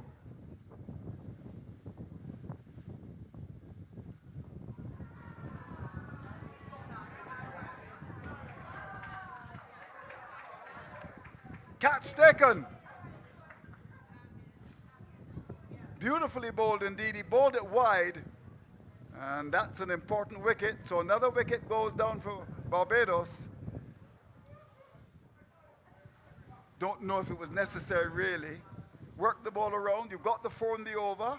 Didn't get close enough to it. Have a look at that. Leaning towards the leg side. A good catch taken. It was in there for a long time. Kept his eyes on it. And that's a good catch. Very good catch indeed. So Gooden departs for 9. Barbados 164 for 8, with 1 to come in over number 18. Certainly a very good catch, but that ball wide outside the off stump. Looking to probably go straight. Leading edge, flew high in the air, and a good catch running back. And Gooden, entertaining innings really has come to an end. I think it's a case where they're just simply going for broke. Yeah, but there's no need to. Trying to get as much runs as possible in the remaining 2 overs after this one. In my view, a clear plan should emerge here. No, I'm at 164. I'm happy to get to 170. Anything, outside of that is, as they say, gravy. Work the ball around, bat normally, and get to 170. There's no need to do what Gooden just did. Lovely shot. No batsman is Rashid Padmore. Can he bat a bit? He could hit it a bit, Rashid. Pretty strong guy. But the Dario Sargent is in, so I think the advice for him is simply, as much as possible, keep your former captain on strike. Yeah. Well, it's 18 gone, 164 for 8 now. And it looks as if, is it going to be Moore coming back into the attack? Just double checking. Is that Moore? So Moore comes back. I would think he would want to look to get wickets here. Or is it going to be Moore? Just double checking. Sweeney will tell us in a minute. Gerald is going to come into the attack.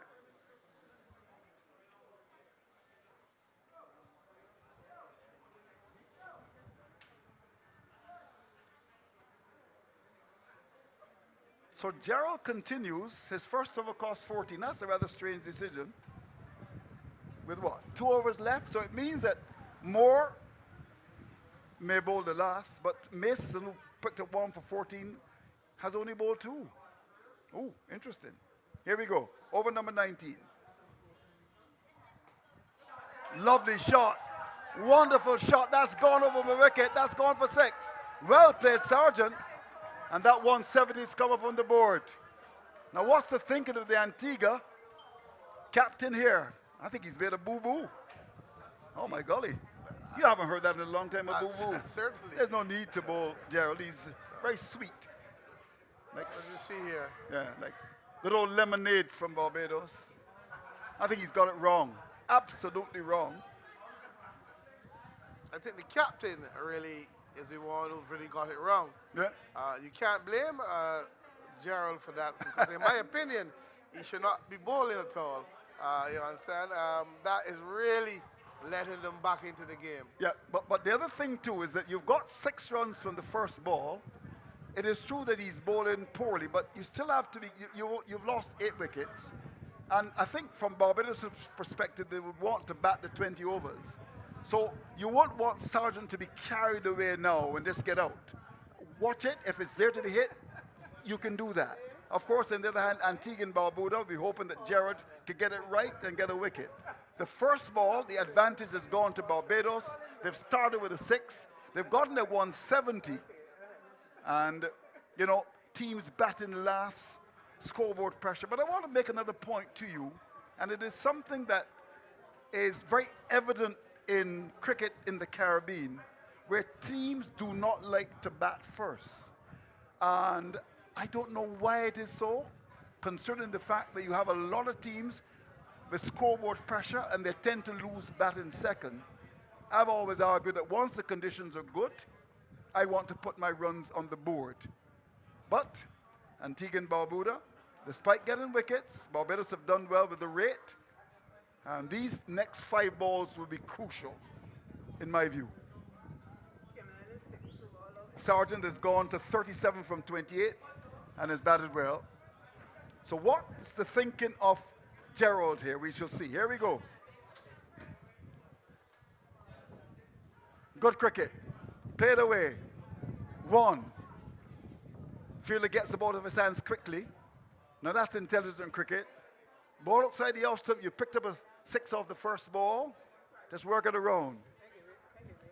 And quickly, Andrew, for our cable viewers, 62 all out, the Cayman Islands versus Trinidad and Tobago, all out for 62. Oh my golly. In 15 overs. Good bowling. Good comeback by Gerald. Padmore looking to play the ball in the onside. And it just hit the inside edge onto the pad. I think he was trying to give Sargent a single. So we've had 3 balls in the over. 7 runs have come.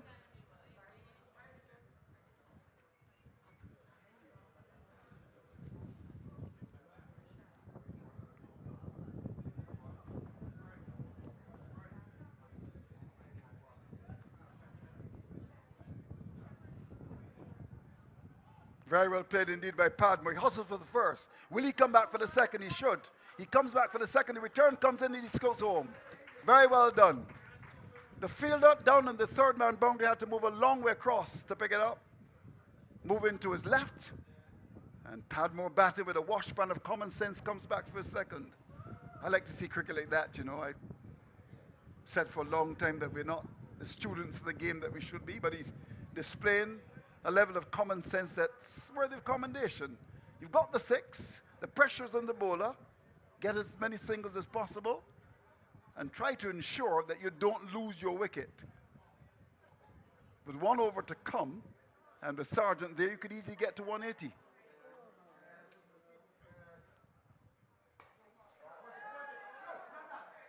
That's gone away for 4. Important boundary. This is poor bowling by Gerald.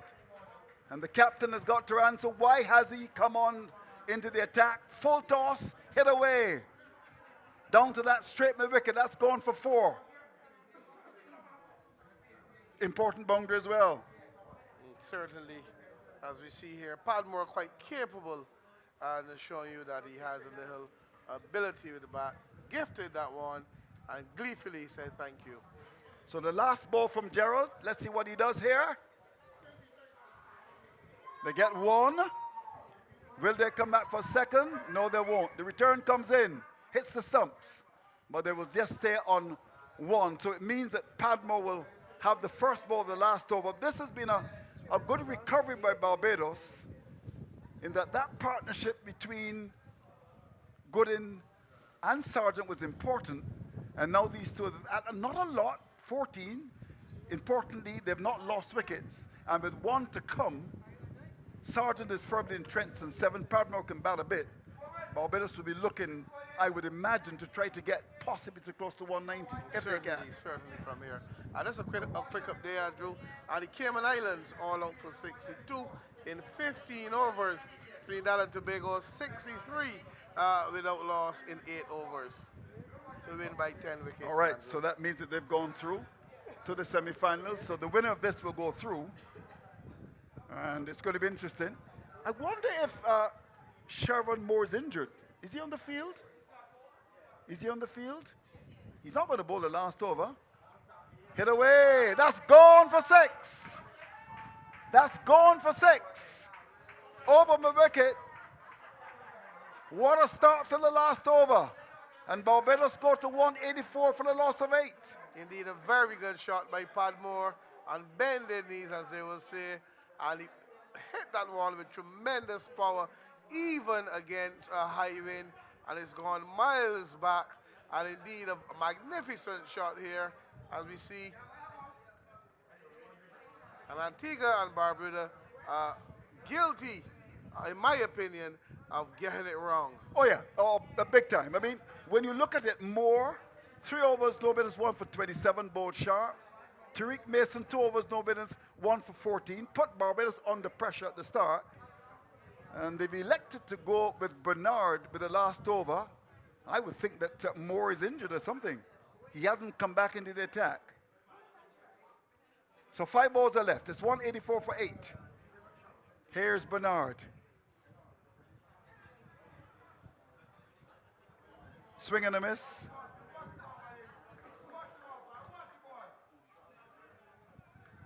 They'd love to get to 190 here, Barbados.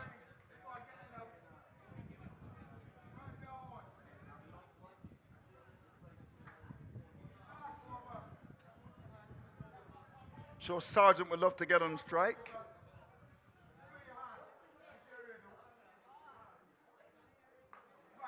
That's gone away. Catch is taken brilliantly on the boundary. Very good catch indeed. Catch taken by Gerard. That could have easily gone for 6, but instead the batsman goes short and would be disappointed he didn't put that ball into the further part of Lears. Got a lot of bat onto it, and in the end was dismissed. So Rahman Yerwood comes out to do battle. It's 184 for 9. Very good running catch taken to the boundary. Look at that. Beautiful catch. Yes, indeed. Excellent work by Gerald. Might have not been so good with the ball, but certainly around this time taking that catch. Magnificent work, deep mid-wicket. All right. So let's see what happens here.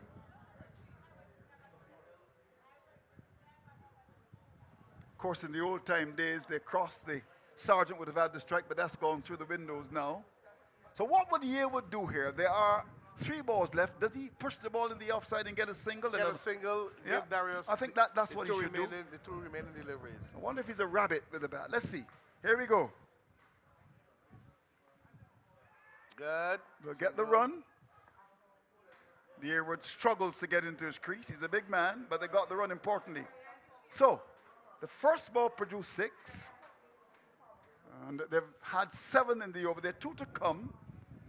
And the Barbados Police Service, they're 185 for 9, with Sargent playing an important knock. What can he do here?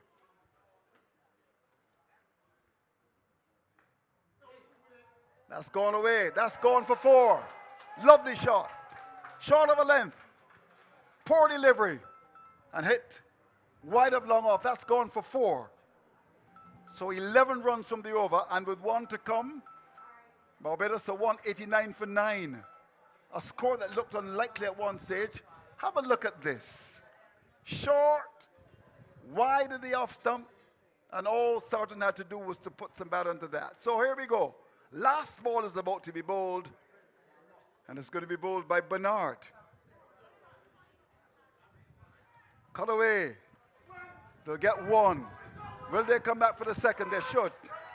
Now, this is extremely poor cricket. No, I mean, oh, he can't run? Oh, he's pulled the muscle. Okay, well, I could understand that. But he's done his job.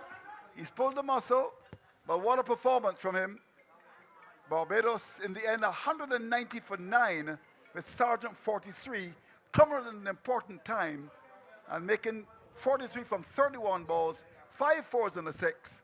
And in the final analysis, Barbados would have done very well to have got up to 190, a score that they must believe that they can defend, but you never know. Cricket is a funny old game.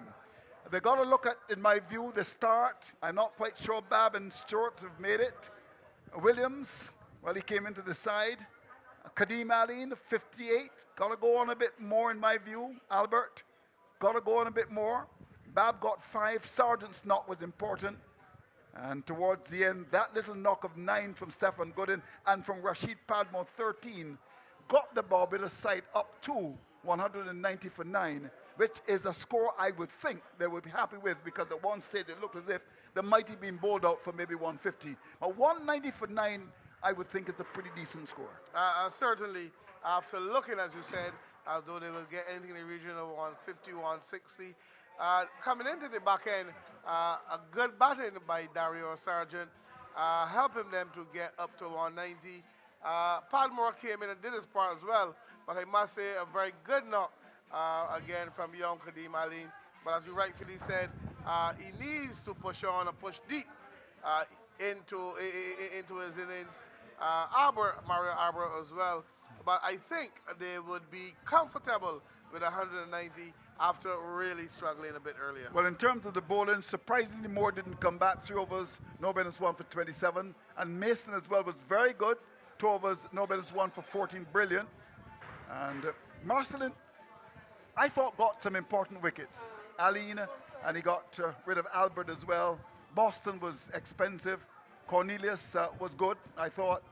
But Gerald, towards the end, his 2 overs cost as many as 28. And Bernard, his 3 overs cost 23, and he picked up 2 wickets. But a little bit surprised that Moore didn't come back. I'm a little bit surprised that Mason didn't come back. But of course, the captain will know. The magic number for the men from Antigua and Barbuda, Gaston Brown's men, is 191. 191 for victory. Barbados, thanks to a very good effort in the part of Sergeant on Bowden, 43 from 31 balls, ensured that after a bit of a collapse, Barbados were able to recover and will feel that if you feed your faith, doubt will starve to death. So 190 for the loss of 9. The innings of Antigua and Barbuda will start in about 10 minutes. We'll come back. Please join us then.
Good evening and welcome back to the action here at Lair's Cricket Field. The final innings of this double header on what has been a fabulous cricketing action on a Thursday in beautiful Barbados.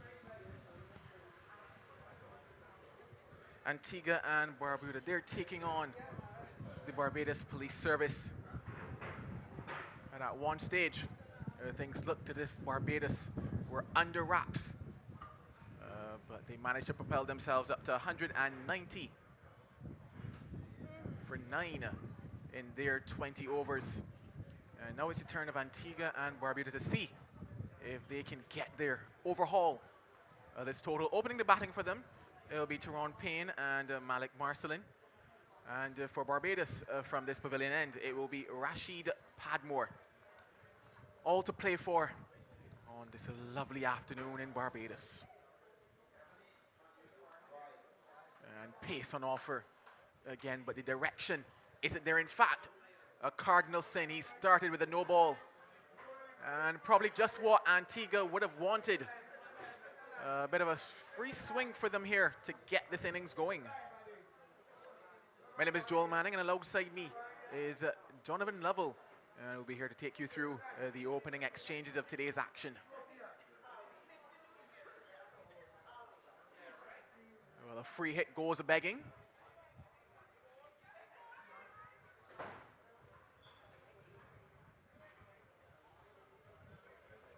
An interesting innings there for Barbados, Donovan. It started to slow down, but then the ending was superb by them.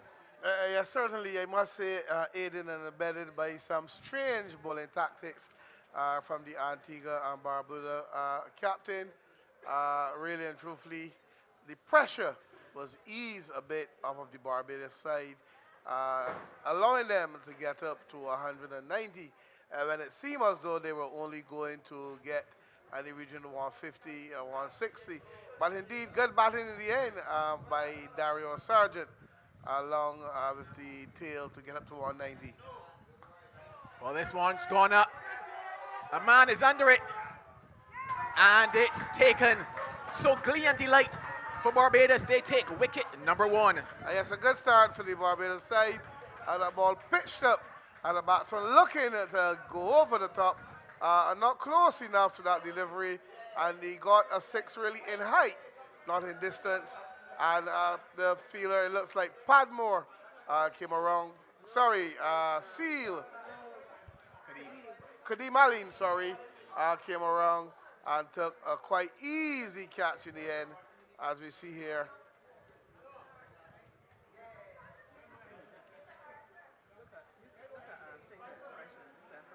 Easy catch there, Kadeem Alim. So a good start, perfect start, you might say, by the Barbados Police Service.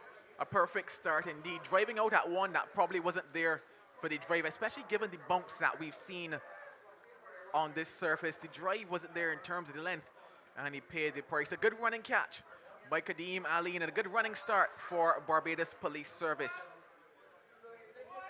Coming to the crease now is Jerron Jones. An all-important game, as much needed points for either side. Joel, the Trinidad and Tobago side already qualifying, as we get back to that.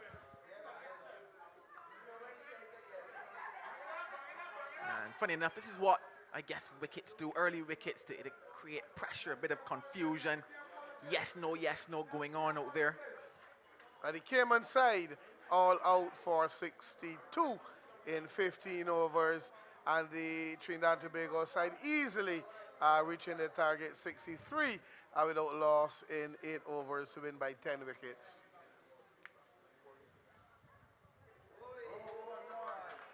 Good pace, good wheels by Rashid Padmore. He's looking good today. Didn't have the best of outings in the previous 2 games to this. Was a little expensive at the start, but his side is going to want him to lean on all of his experience and bring it to the fore here this evening. Beautiful conditions for fast bowling. The crowd has grown, and they've been treated to what was a lovely batting display in the back end of the Barbados innings. turned away nicely. Will have the legs to run away. The first boundary for Antigua and Barbuda. Just guilty of sliding on the leg side. Easy for the batsman who came inside and just clipped it. And once he got any bound at all, it sped away across a quick outfield and into the boundary for 4. I remember, Joel, we will have discussed, as we see here.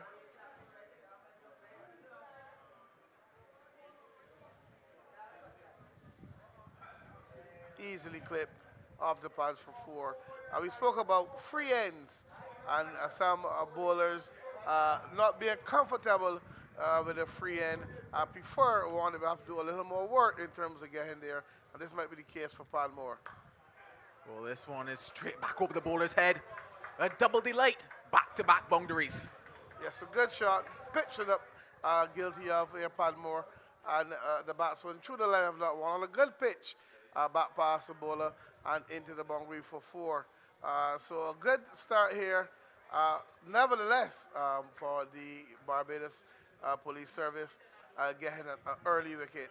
Antigua and Barbados side, as you see here, through the line. Good looking shot for 4. Fabulous looking shot indeed. It's always good to see the ball running straight back down the ground. If you're a bowler though, that's not what you want to see. The end of one, it's 10 for 1. So there's a wicket in it, but there were runs as well for Antigua and Barbuda, and I guess that balances the scales at the start of it. Both teams in the hunt, still a sniff of a chance if you're Antigua and Barbuda. Should they win this, it brings them level on points, and then it comes down to that net run rate, I believe, to decide things. Which tells me that they would want to chase down these runs relatively quickly as well. But what it does, it means that we're in for an exciting evening of action. As the sun sets, you just wonder who will the sunset favor here on Thursday evening in Barbados. Oh, you've just got to love the game of cricket, don't you, Donovan? Certainly, in my opinion, the best game in the world. Telling you.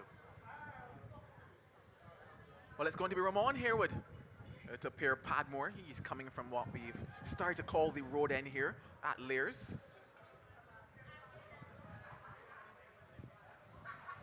Whipped away. Work for the fielder to do. Legs are up and sprinting. And he pulls it inside now, but can't prevent 3 runs. He looked somewhat like an athlete there. We've had our inter-school sports recently. He might have wanted to feature.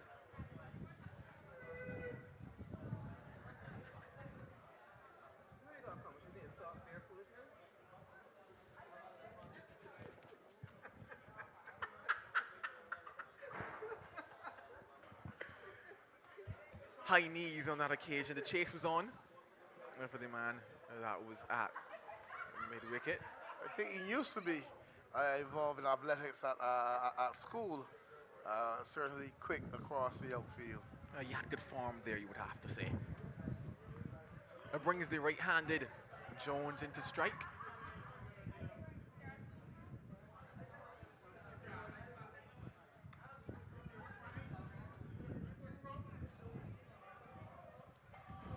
For Barbados, it will certainly have to be a case of keeping things tight at the start of this innings.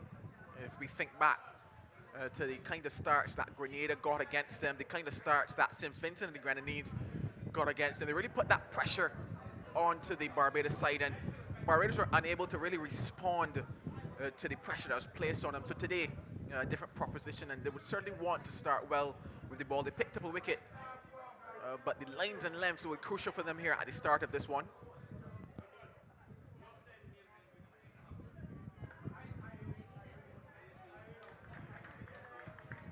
Certainly, Joel, you wouldn't want the Antigua and Barbados side to get off to a flyer, so you obviously have to make sure you're tight in your lines.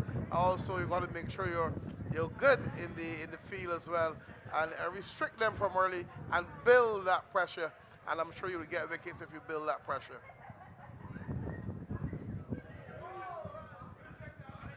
Got lucky and collects a boundary. And that's unlucky for the bowler. Most bowlers hate to see that.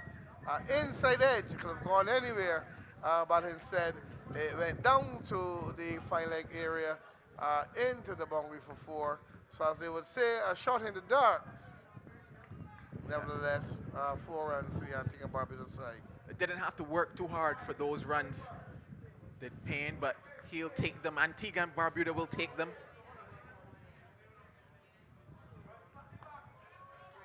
That is a shot of pure class.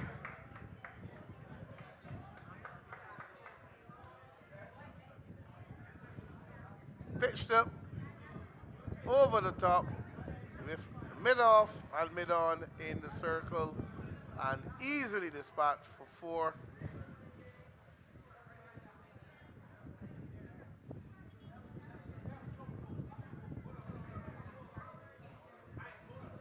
Certainly applying the pressure, Antigua and Barbuda. Anything that has been pitched up to them, they've leaned into, flexed that nice little swing and hit it over the top. It prompts a change now in the field. The man heads back to long off.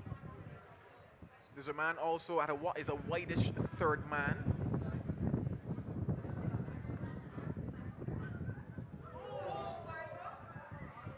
Work for Gooding to do, but he can't get there, so back-to-back boundaries. This is indeed unlucky. This was a good over with lots of bad luck. Unfortunately, again, a good delivery. Touching down, seam, edge found down to third man. Stefan Gooden, who's on that boundary, could not get around. And indeed, a good over for Antigua and Barbuda, but unlucky on the part of the Barbadian side. Finding the edge on that particular occasion, no slip in play, and as I mentioned, that man at third man was very wide. Work for Gooding to do.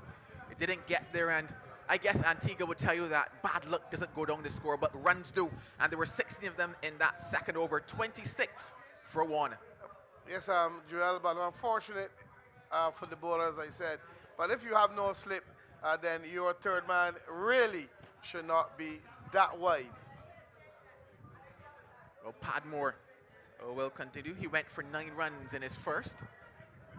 The 2 men out as we're in the power play overs. Third man and a man at long off.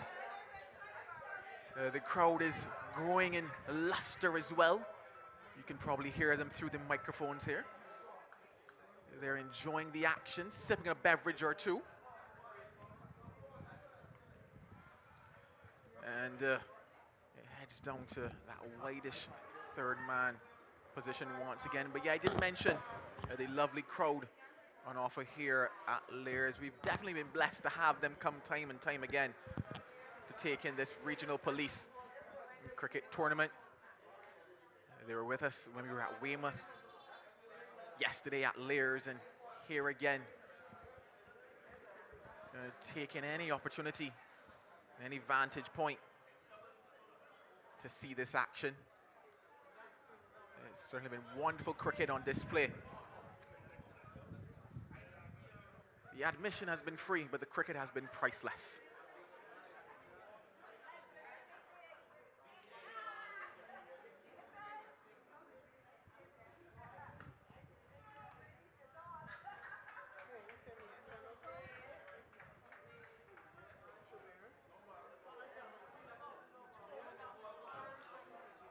Well, I was about to say it was a good delivery from Padmore. The delivery was good, but the front foot was not a free hit for Antigua and Barbuda. They need no invitation to swing. They've been doing that in this innings. Can they take advantage of this moment as well?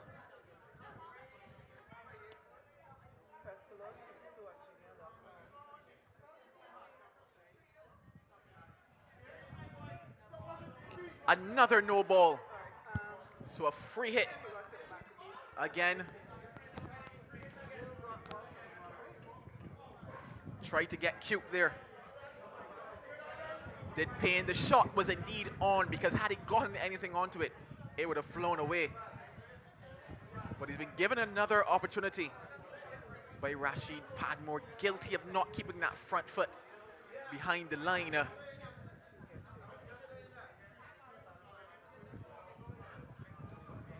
once again, cannot do anything with it. So Padmore comes up trumps after stepping over the line.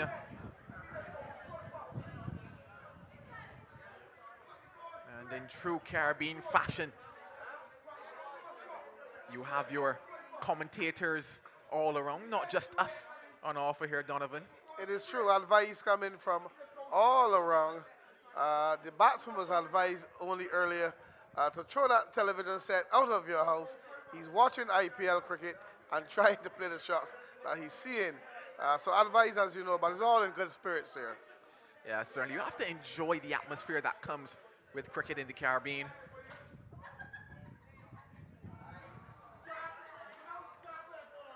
And the extras keep coming, so there have been no balls, there have been wides. Padmore just a little off at the moment, probably. Well, he's been good in patches. I just put it down to that. The Cardinals sing with the no balls, but he's also bowled some good, and not only good, some quick deliveries as well. But he just needs to close out this over and close it out as best he can.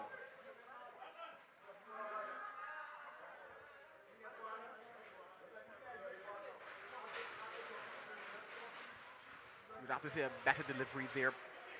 Maybe not the right line when you think about the field that he has set.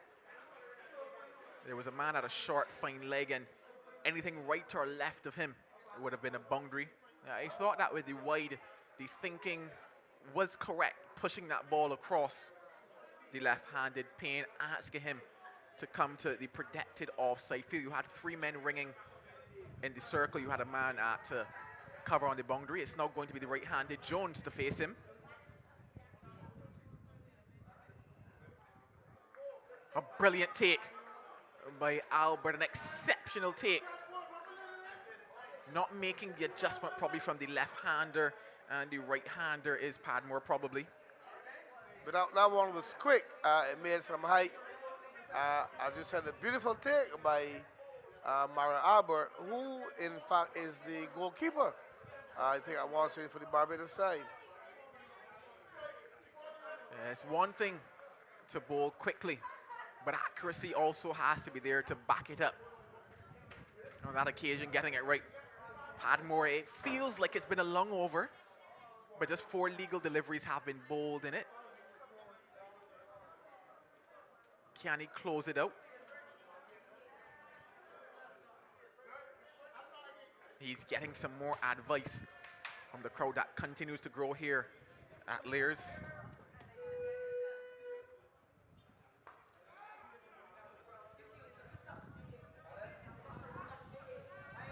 Scampering for 2.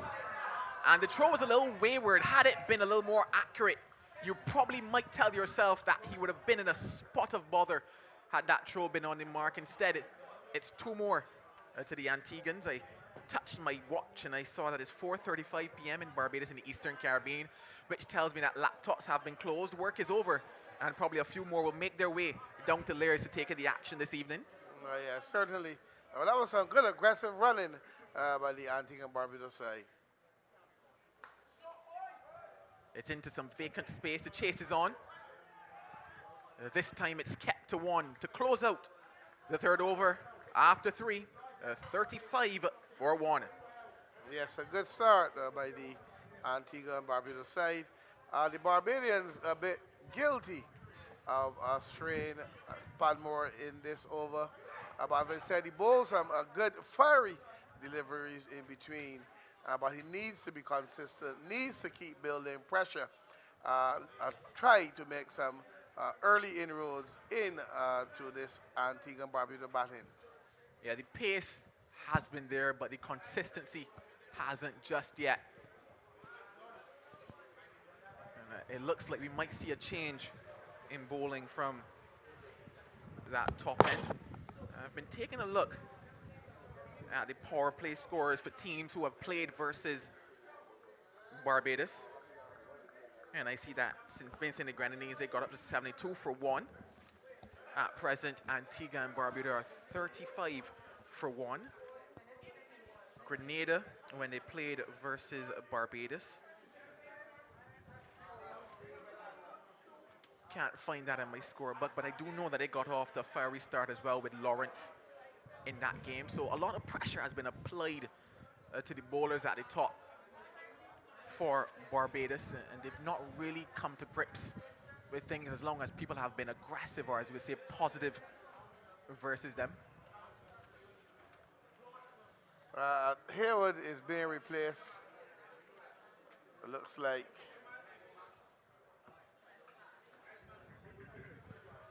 Yeah, a bit of a consultation going on down there, checking the ball. I'm not sure.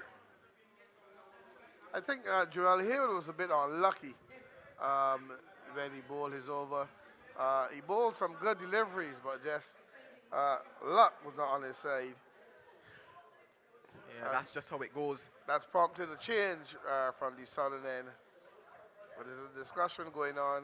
I've actually been able to identify what it is. They're just asking him to remove the strapping from the hand. As you probably know, you can't bowl with that on your hand. Kadeem Aline, it looks like, with the ball in hand. He had a bit of strapping around the hand. He's a right-handed bowler, and I saw the umpire just asking him to remove that strapping before he could begin his over. So that has been done, and regular proceedings are set to resume here as Antigua and Barbuda in pursuit of 191 for victory.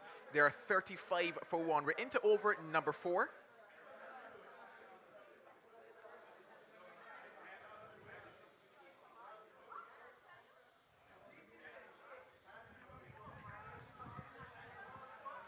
A bit of a start-stop. Yes, no, maybe so. Decide against it, probably correctly. Aline has bowled at very crucial times for Barbados. He bowled that last over versus Grenada that went super over.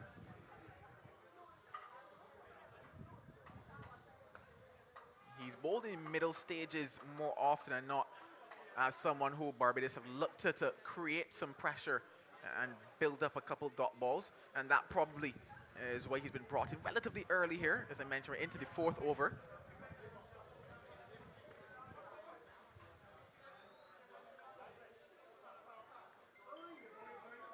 And he started well. He started very controlled, Donovan. Yeah, certainly a good start for young Kadeem Aline. On target, not giving anything away. Good bounce from him as well. He's a tall lad. Getting that one to bounce a bit. Jones it is who's facing, so he did a very good start.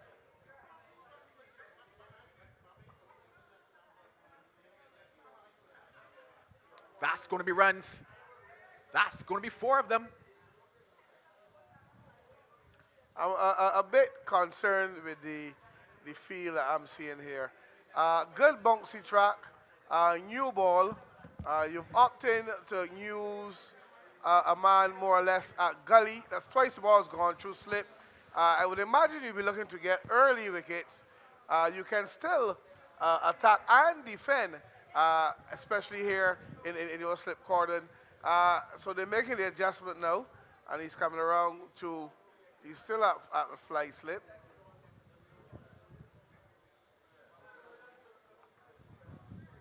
But you can attack, Joel, and still defend using your field placings.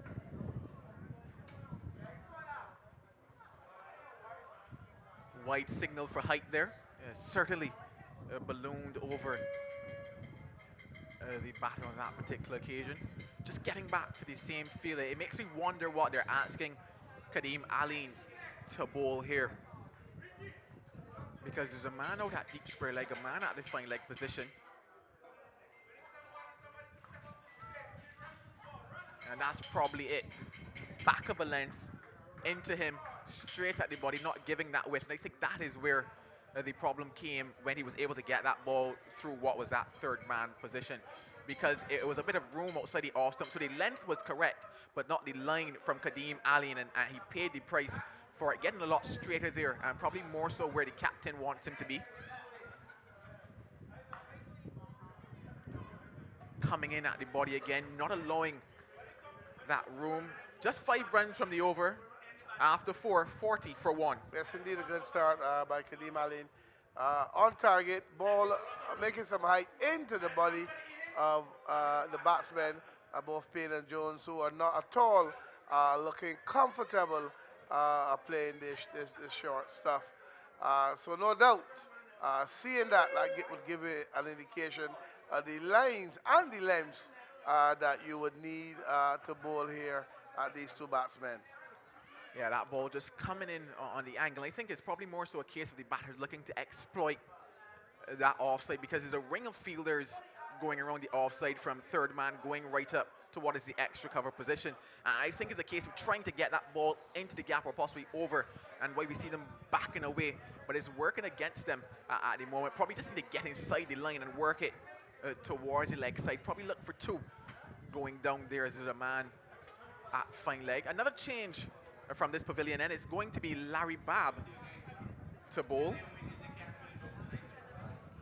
I think it's all about playing the ball on its merit, Joel. I won't go too deep into it, but I've also seen this at the highest level, where players favor one particular area and try their best to force the ball through that area. Sliding down and keeping low, Larry Babb coming left arm over the wicket. A very crafty campaigner, very experienced is Babb, has been playing on the circuit for quite a number of years. One who has been in the Barbados setup as well, and at one stage had him to be the next best all-rounder coming out of Barbados. Keeping that pressure on, building the dot balls. I mentioned that is probably the role that they're looking for Kadeem Ali, to build that pressure. Larry Babb the same as well, and you want this pair to probably bowl in tandem, bowl well together if you're Barbados. If you're Antigua, you're already 40 for 1 to 4.2, going at a good rate, ensuring probably you get to the power play without losing another wicket, ensuring that that base is set and the platform is set to bat yourself through the middle overs and set yourself up to chase this target. He's opted to go on the charge. He's opted to take 4 runs. That one angling down the leg side a bit, looking at the field and the set, he'll afford to bowl that line. Based on the field and the set, it would suggest to me that he needs to be on or about the off stump. That one was ill-directed and paid the price for it. Yeah, certainly. I also think the length probably was just a tad bit wrong on that particular. Probably whipping it actually probably more so from outside of that off stump, but capitalizing on the space in that leg side. I would have to say that it was a good shot by Payne, maneuvering and working the angles there. And that takes the score up to 44 for 1. Antigua and Barbuda well on their way in this chase. A start that they would have certainly wanted in pursuit of 191. It's not going to be an easy task. It's going to take some good batting. It's going to take some good awareness. It's going to take some good running between the pairs out there. Yes, indeed, Joel. After seeing the replay, the ball was really, truthfully, on the off stump. So, again, a good shot. Very good shot by Payne.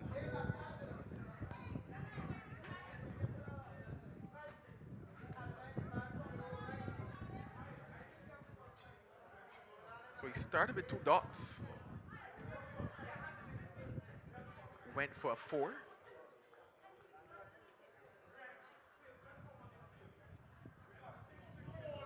Beaten all ends up.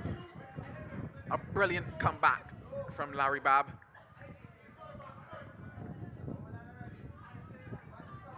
Probably just a bit of movement as well, still assisting the seamers here. We talked all day about the win factor and how much is assisted batters. It's also assisted the bowlers, especially those who've gone just a touch fuller. Just a bit of swing, a hint of swing.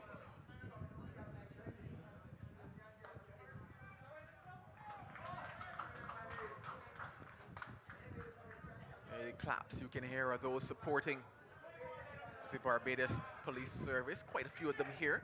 I do though believe though that Antigua have a bit of support for them as well. And if not here in Barbados, they're certainly at home watching and cheering their boys along.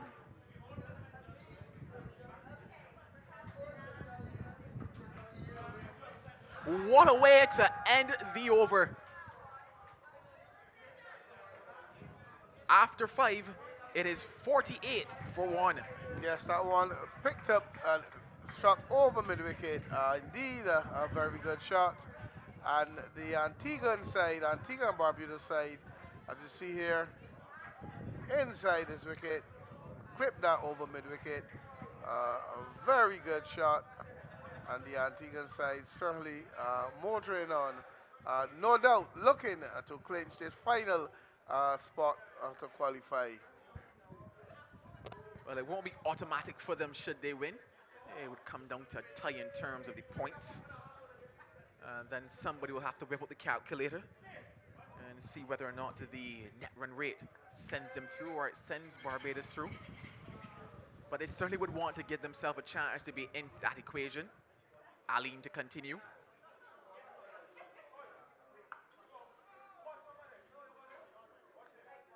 And once again is a question of, can they build up pressure for Antigua? The final over of the power play, can they continue to capitalize on the fact that there's 2 men outside of the circle? For Aline, those 2 men are the man once again at the fine leg and a man at deep mid-wicket.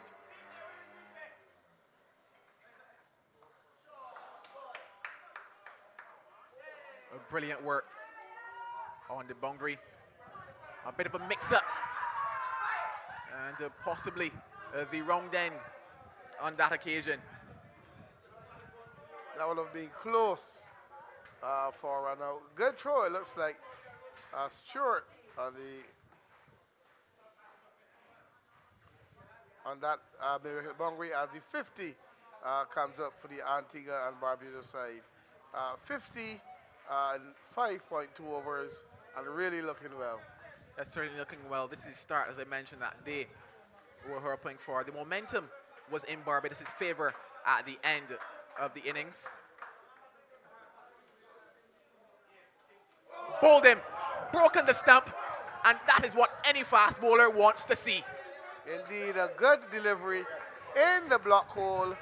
Could not keep it out. Young Kadeem Aline breaching his defense, and in the meanwhile, one of the stumps had been broken, and a good wicket for the Barbados side at this time. These two were really looking well and looking to build a partnership. So they've lost the second wicket with the score on 50.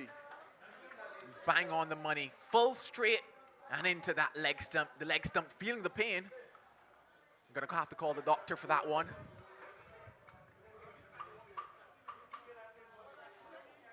Split it into Aline, but Jones, he has to go. He's gone for 19 from 18 deliveries. It's 50 for 2.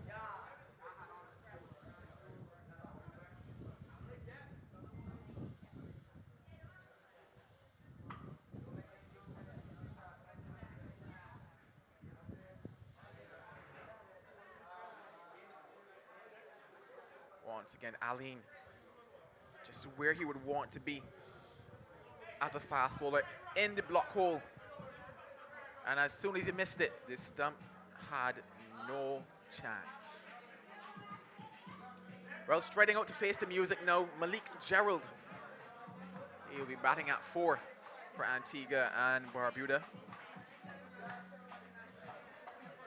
If you're wondering the equation, well, they need 141 runs to win from 14.3 overs.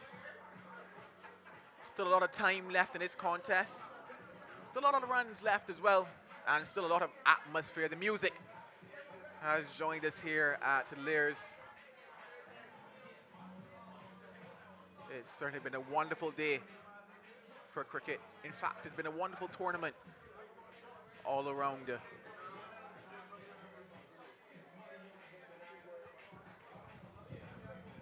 So far, the wickets going to Padmore and Kadeem Aline. And it looks like our repair job is done. Not repaired in terms of the stump that was broken, but a new stump replacing that one.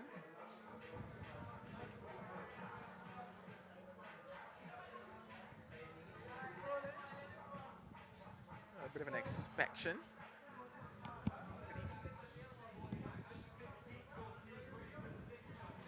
Umpire Laborde, sorry, making sure that she gets things right out there. Stump look a little bit shaky after taking on that one. So she's happy. And it looks like we're all set to resume in this contest. In fact, no, some more doctoring going on out there. Ensuring that the stump is securely lodged into the ground.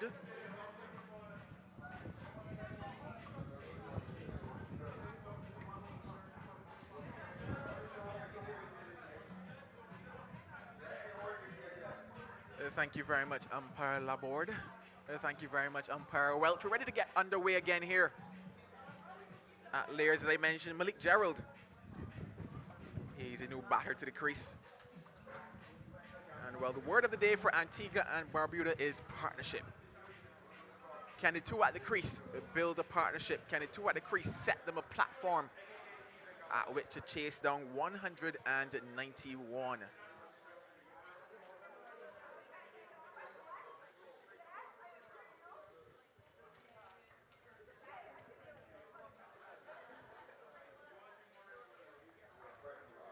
Aline making his way back to his mark. Had to take a bit of a refreshment break close to us here at the pavilion, and he deserved it after bowling such a fantastic delivery.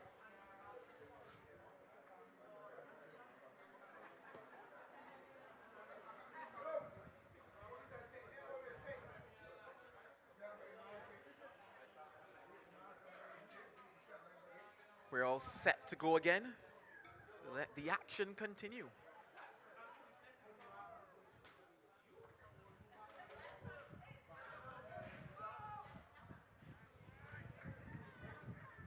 And behind it nicely is Gerald. Aline, as we probably expected, has really opted to hit that hard length into the surface and not really offering any room to the batters. Certainly close to them, short of a goodish length into the body, making it difficult to score.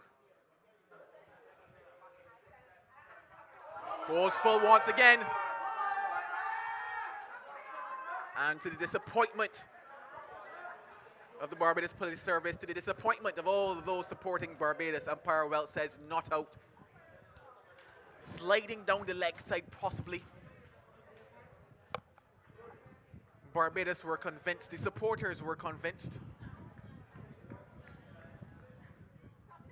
Full delivery, struck in front. Wrapped on the pad again, and this time she raises that finger, and Barbados can celebrate because they've got wicket number 3. Yes, that one pitched up again. This is actually good intelligent bowling. The delivery before was a short one, looking to go into the body, and this time around he pitched it up. The batsman guilty of staying back, and the umpire said, yes, you are plumb in front. And the Antigua and Barbuda side has lost the 3rd wicket via the LBW round. Yeah, he never looked comfortable once he came to the crease. Did Gerald. The first one kept him back, and this time goes full once again. And well, he was struck in front. The umpire had no difficulty in giving that one. So that brings the end of a double wicket over for them. 2 runs in it, 2 wickets. It's 50 for 3 after 6.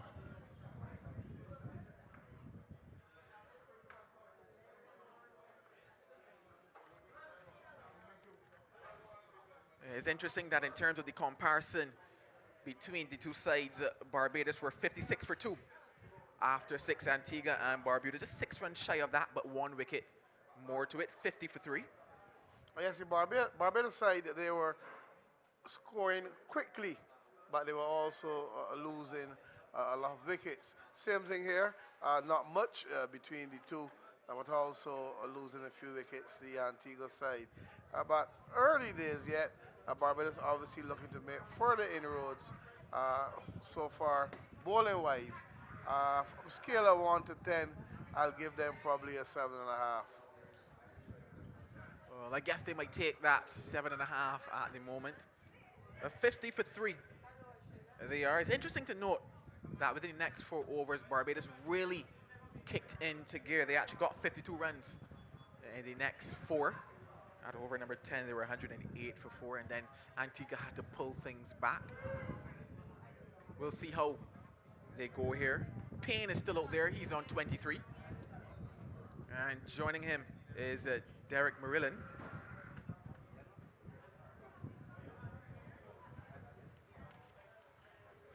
It's the end of the power play, which means that more fielders can be outside of the circle, 5 in fact. And Bob has opted to use 4 outside the circle. There's a man sweeping on the cover boundary, a man at long on, a man at deep mid wicket, and a man on the boundary at square leg. So those are the 4 fielders that Barbados have opted to have outside of the circle. Will be a very crucial passage of play for both sides, you would think.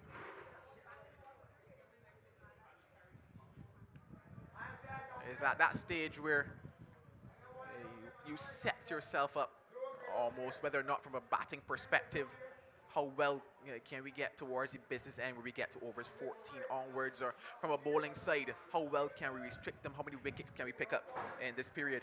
Well, yeah, certainly from a bowling aspect, creating as much pressure as possible, looking to make inroads into the Antigua side.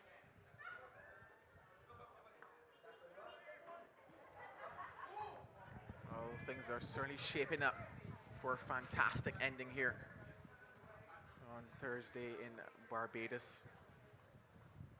Looking at the game, the picture of it, you can't tell who things favor just yet. Based on runs alone, things are even Stevens.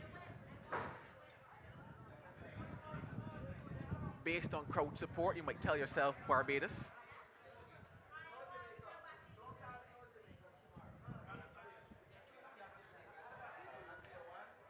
Oh, that one kept low. That one bit the dust on that occasion there, Donovan.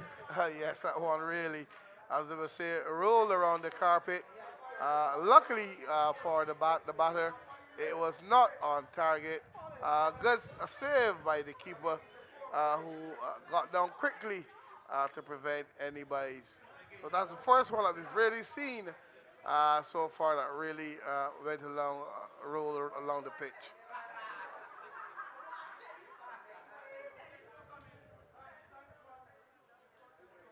Larry Bob coming left arm over. He's into what has been a good work for him so far. Just 9 runs coming from his 1.2. Just 2 boundaries in the previous over, being just fractionally off length. He has protection now.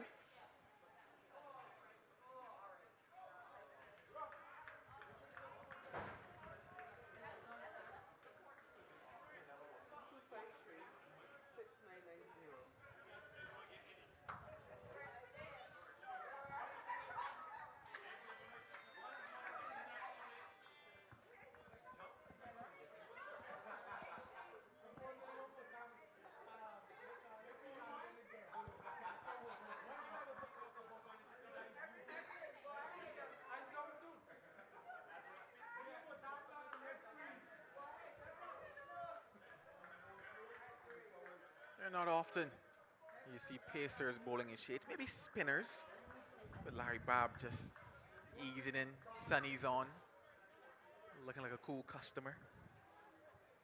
And bowling a good over so far, bang on target, not giving the batter any room whatsoever, bowling wicket to wicket as they would say.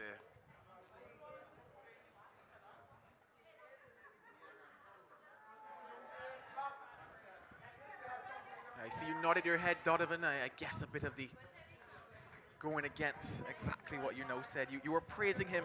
As soon as you do that, he throws the ball down the leg side.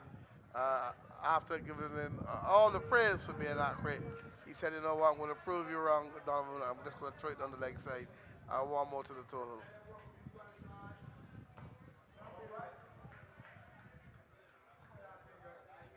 The length was perfect on that occasion. In line as well. And good cricket all around because he was able to keep that one out as well. Payne has been there for some 22 deliveries now. Marillion is about to face his first.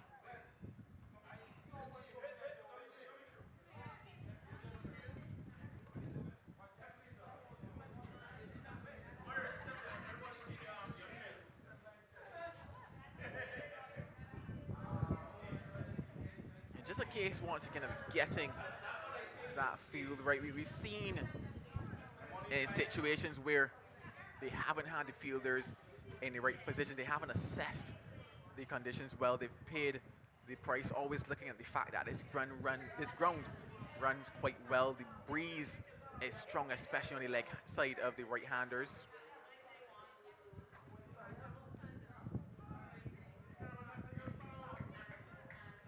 Gets it right to close out the 7th, 52 for 3. Oh, yes, indeed, Joel. With the field set, a man at point, man in the cover, with the sweeper on the boundary, your close fielders could afford to come in a little tighter, as they would say, preventing that single, keeping the batsman on strike, creating pressure. If it goes to the left or to the right of the cover fielder, then the sweeper comes around, so it should only be one. So as I said earlier, you can create pressure by tight fields, still attack and still defend at the same time. Well, it's at that stage where they might want to start squeezing a bit, and one man that they can hope will keep things tight is being introduced into the attack now. It's Darian Seal. He's in to bowl his first over of this innings.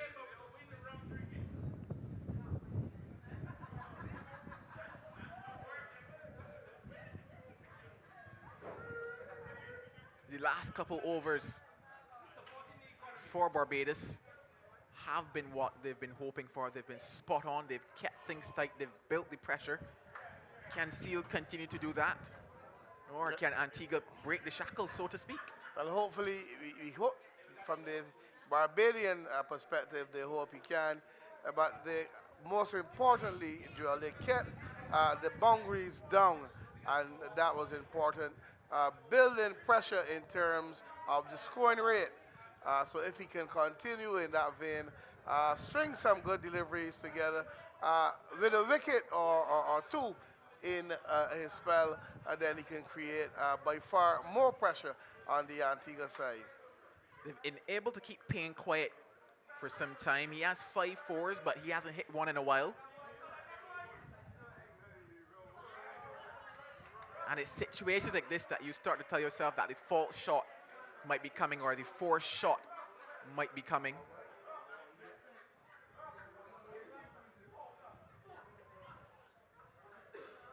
Payne got the innings off to a flyer. The pressure was on Barbados, but they've fought back. They've pulled themselves back into this encounter by picking up wickets. Things certainly shaping up quite nicely here.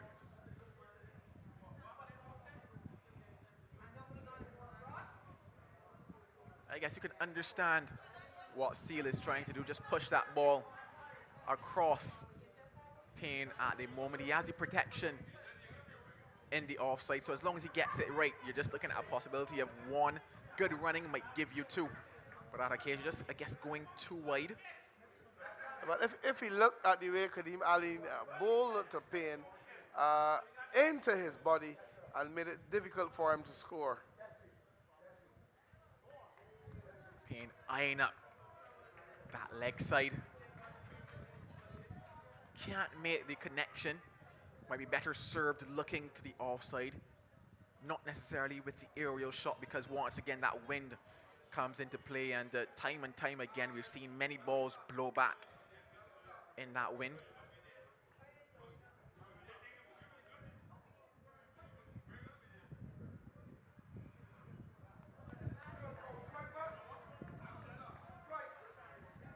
Might be a case of baseball here. Swing and a miss. Oh yeah, certainly making no contact. A good over, good start by Darian Seal. Those balls just started inside and going across the left-hander, and he's swinging for the hills and obviously making no contact. So a good start by Seal.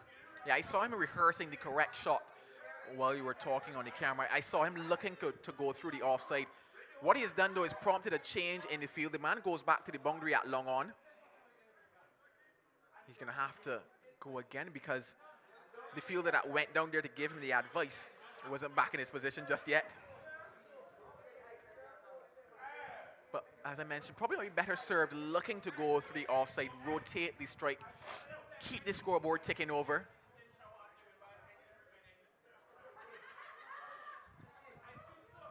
And I don't want to seem as though I'm critical, Joel, but this is one of the mistakes that we tend to make, even some of our senior side.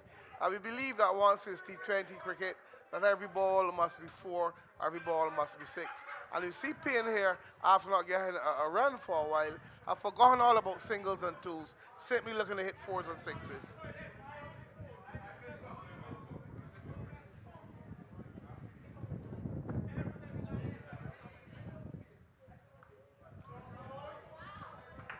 Beautiful. A great execution and a great result for him. A tremendous shot. Given the room outside the off stump, the lineup would have changed now. Seal is bowling to the right-hander, and that one was wide outside the off stump, and he played it beautifully using the pace of the ball just to the left at the man at gully, and it sped away into the boundary for 4. So a good-looking shot, I think, to get him off the mark. Yeah, and this is what happens when you have the rotation of strike, especially when you have a left-hander and a right-hander at the crease. You get those singles, and all of a sudden the bowler doesn't make the adjustment, and the batter is able to capitalize on the bad ball. Certainly, Joel.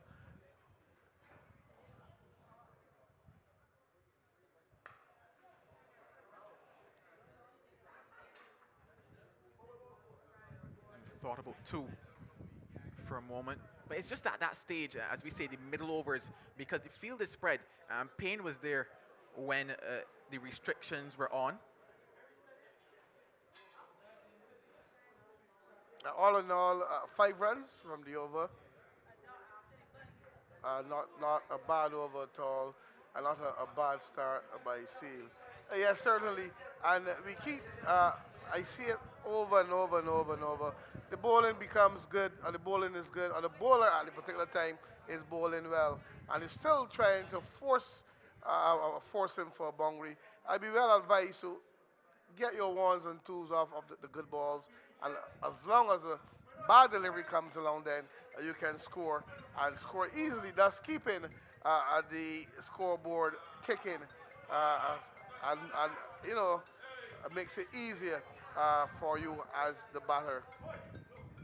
I think the word that coaches would like to use is situational awareness, understanding the situation of the game. You've gone off to a good start. How do you keep that momentum going if you don't get the boundaries? Oh, that one sounded good off the bat, but it's just going to be 1. Bab into his 3rd over. He's done the job that Barbados have needed from him. Just 12 runs so far. That experience coming to the fore for Larry Babb. And every single ball, especially when there's a change in the batter, he's making sure that he gets his field placing right. This is a game that will come down to the wire. Oh my goodness, a gem. An absolute beauty of a delivery. Indeed, a magnificent delivery. And sometimes it is not you being critical, as some people might say, but believing in the fact that your senior players must put their hands up in the air and say, you know what, I'm going to come to the party. I'm going to do it for my side. I'm the one with the experience. And that's what you tend to ask for from your senior players.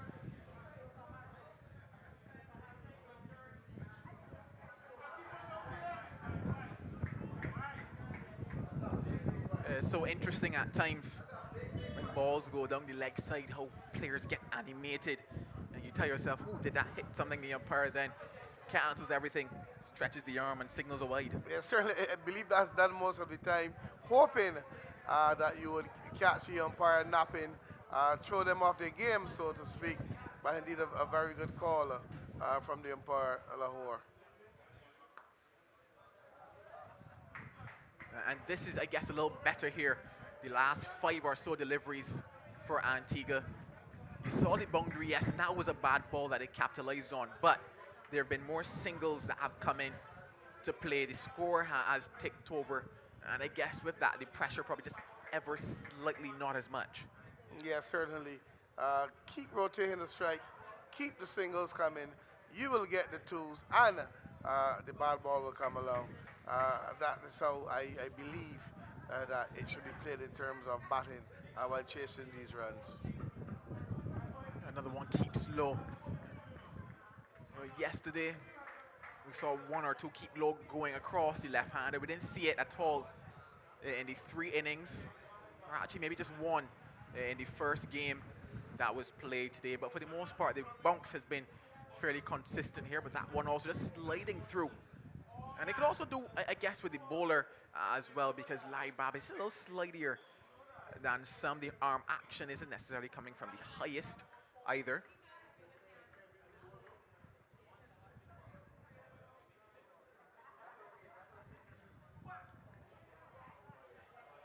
Probably gets away with one there. A bit of bat onto that. And it could have resulted in a boundary. Instead, just a wide.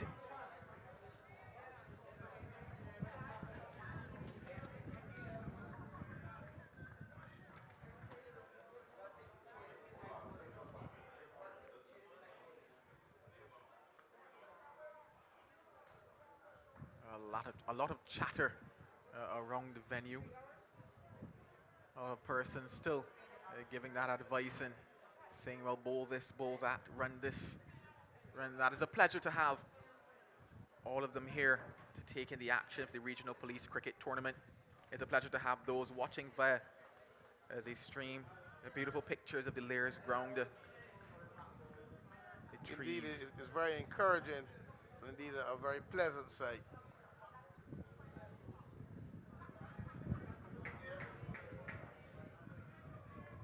Just a couple extras coming in this over for Larry Babb. I believe that's his 3rd extra in this over. And when you think about a situation like this where the runs aren't coming for Antigua, if you're getting them in extras, it means the scoreboard is still ticking along for them.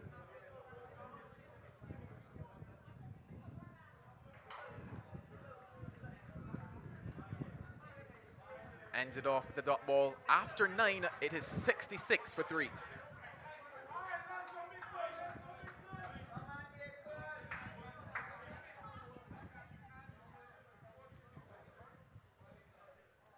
you take away the extras from that over for Larry Babb, it means that the over just went for 3. And in terms of what the skipper would have wanted from him, he would take 3 today and 3 tomorrow. Certainly, it's been a pretty good spell from Larry Babb.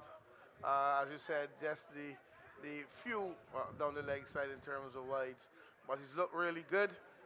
He's one who's more than capable of doing it.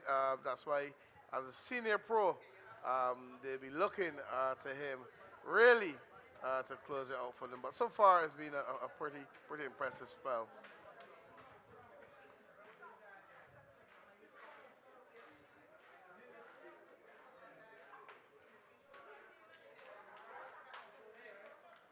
A seal into his 2nd over. We're just 1 away from what will be the halfway stage of this match, the position from which we start to make a prediction or two. We question whether or not Antigua have gotten themselves into good position, whether or not things favor Barbados.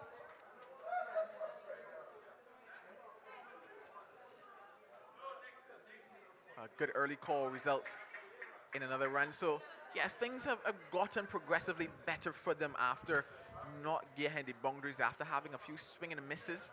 They've started to tick over in terms of rotating the strike.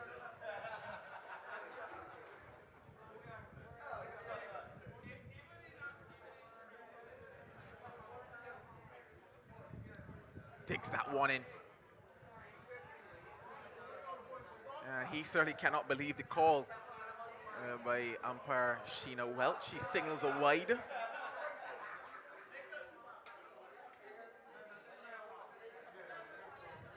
Now 16 extras in this innings. And in a T20 encounter, you would have to tell yourself that that number is already too much. Still 10.4 overs to go. And I do believe that will be signaled another. So 17 extras in this score of 70. If you take away even 10 of those, Antigua and Barbuda will find themselves at 60 for 3. Certainly, but it seems as though Seal is getting carried away here. You know, some bowlers, once the pitch is giving them assistance, tend to keep going to the short stuff. 2 wides and 2 deliveries.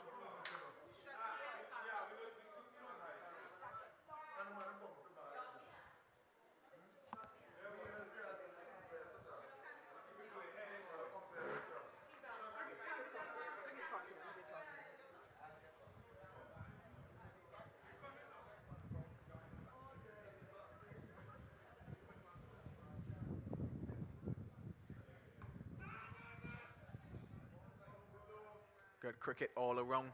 Keeping it tight is Seal, but they're still finding a way. The fielders are camping on the circle at the moment, taking advantage of that. That's what we were discussing earlier. Finding the ones, finding the twos. A miss of good bowling by the Barbados Police Service side. Keep the scoreboard just ticking over.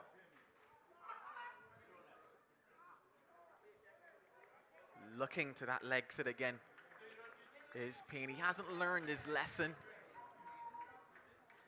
Looking to the offside might produce a better result for him. There's a man at point. If you get back and cut that one, if you get back and look to work that one, you can be looking at the possibility of a boundary as well. The angle favors him because there's no slip. The ball is going across his body.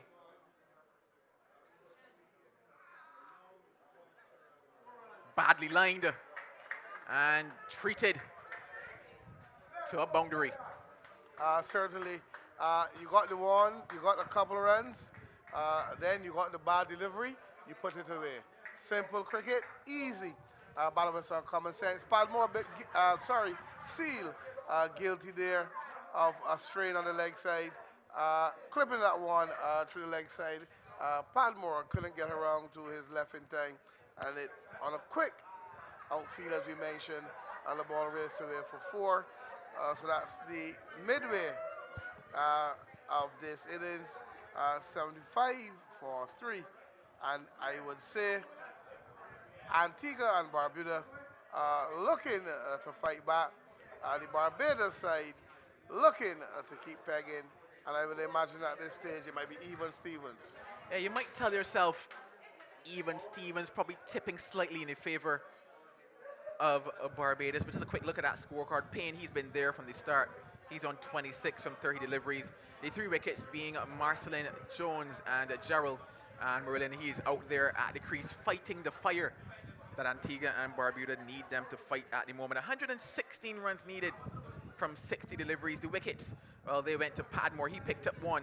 And Kadeem Aline, he's got 2. None to the other bowlers, Harewood, Bab, and Seal. But you would have to say that overall, from a Barbados bowling perspective, it's certainly been better than we've seen from them in the last 2 games. And from Antigua, they got themselves off to a good start. And when I look at the period of play between over number 6 and 10, yes, there was only 25 runs for them, but more importantly, they did not lose a wicket. So wickets in hand for them, 116 needed from 60 deliveries here at Lairs. This game could go either way. Certainly. But the Barbados side, as you said, definitely bowling-wise have looked a lot better today. The old senior pros, I like to call him. Larry Babb certainly looking pretty good. Padmore, he bowled with some hostility, some pace. Seal as well hit the deck pretty hard. And Kadeem Aline also looking pretty good. So, as I said before, even Stevens here, and we will have to wait, and it gets deeper to see how it swings. Will it go in the favor of the Antigua and Barbuda side, or will the Barbadian Police Service do enough just to make it to the playoffs? Well, I won't be here tell you how things end, but Andrew Mason will, as I say good afternoon to him, as he now joins you on commentary.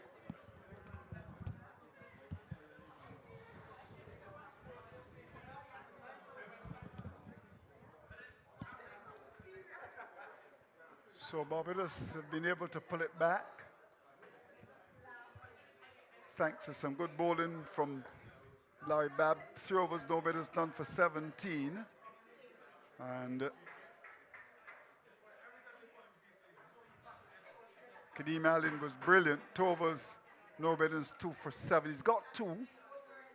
And it's a situation now where it's 75 for 3 as we start over number 11. Here's Larry Babb.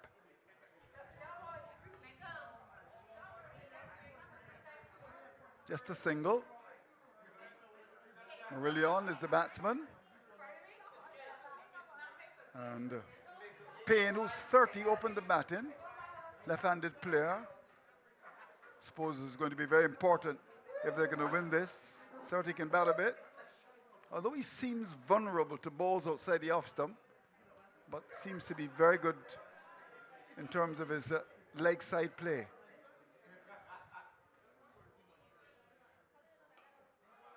And that's good bowling by a very experienced campaigner Larry Babb.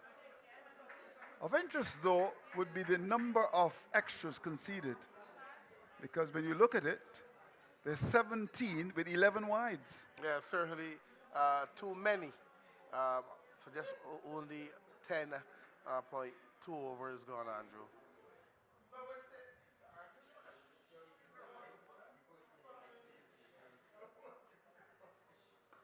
Another good tight delivery, bang on target on that off stump. I think he's learnt his lesson as well, because in the first over he bowled, he was that channel just on the off stump, just outside, and then strayed on the leg stump and was punished as he was hit down to that mid-wicket area. I think he's learnt his lesson, Larry Babb, so he's attacking Payne on or about that off stump.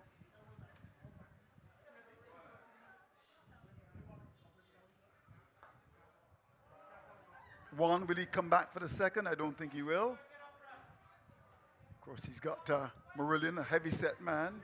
But this has been a good comeback by Barbados. The rate is well over 10. It's now 12.21. The current rate is 7.22.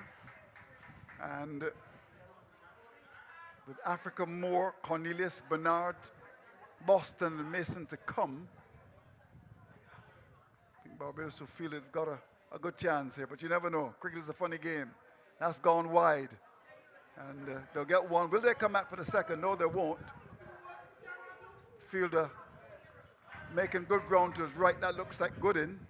And I suppose under normal circumstances they would have gotten two, but you've got to consider that Marillion is a man well over 200 pounds or more. Very heavy man. So Babb has been spot on. Last ball of his over, last ball of his spell, and would want not to concede a boundary here. Well, will they get a second? No, they won't. Good work by Babb. This has been a good spell by Babb. The first time he's bowled in the tournament, and he's finished with 4 overs, no better than none for 21, and came into the attack and was able to pull the Antigua side back. So we've now completed a situation where 11 overs are gone. It's now 79 for 3. Indeed, a very good spell by Larry Babb, the senior statesman in the side, also the coach of the police team. But he came into the attack. From early, he was spot on. One of 2 wides, but really a spell has been a good one. Accurate most of the time, especially to the left-hander, bowling that nice line, taking the ball across him. So good work today for Larry Babb. Looks as if he's going to go off the field now as well, Larry. Oh, is he? Where is he going? He's actually gone down to that short third man area. Larry Babb, man from St. Lucie, Barbados' only female parish. Hello to our friends in St. Lucie. Deep in rural Barbados. Are you a St. Lucie man? I'm a St. Michael man. You're a St. Michael man. All right. Close to town, our capital, Bridgetown. Fair enough. All right, so we're going to have the first sign of spin, and that is influenced because the Pacers have done well on this pitch, and it's going to be interesting to see how Stefan Gooden goes against Payne, who can bat left-hander, and I think it's an important cog in Antigua and Barbuda's wheel here. So we start over number 12.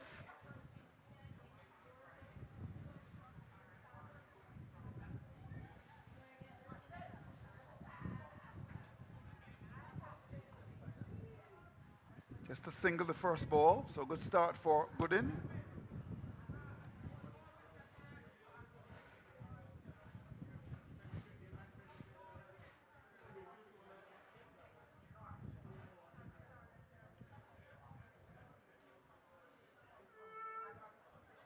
So Derek Marillion is the batsman. So they require 111 from 53 balls at a rate of 12.57. Wayward down the leg side. Wide is called by umpire Sheena Welch. Another wide. And so far the police will have to be careful about this. They've now conceded as many as 12 wides.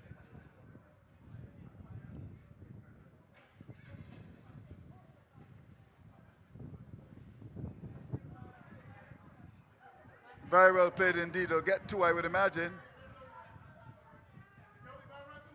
Coming back for that second. And they're applauding Marillion for being able to come back for the second. He's a big man. But there were always two there, as they went a long way down to third man, as Gooden was a tad short. But importantly, it's not conceding the boundary. It's important.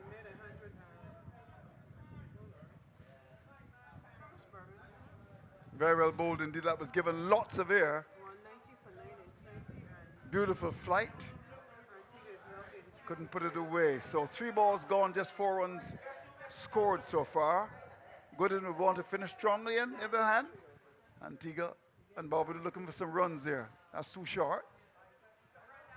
But importantly, just conceding 1.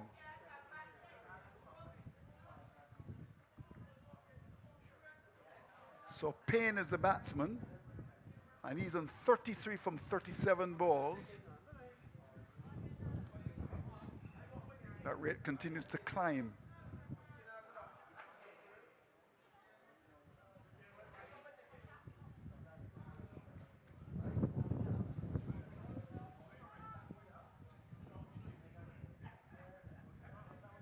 Big swing, good stop by Babb. Inside the circle.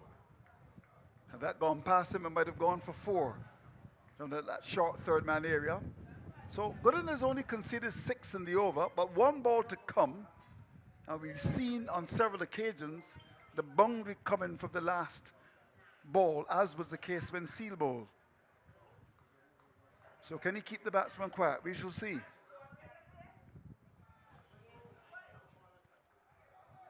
One, will he come back for the second? Surely will.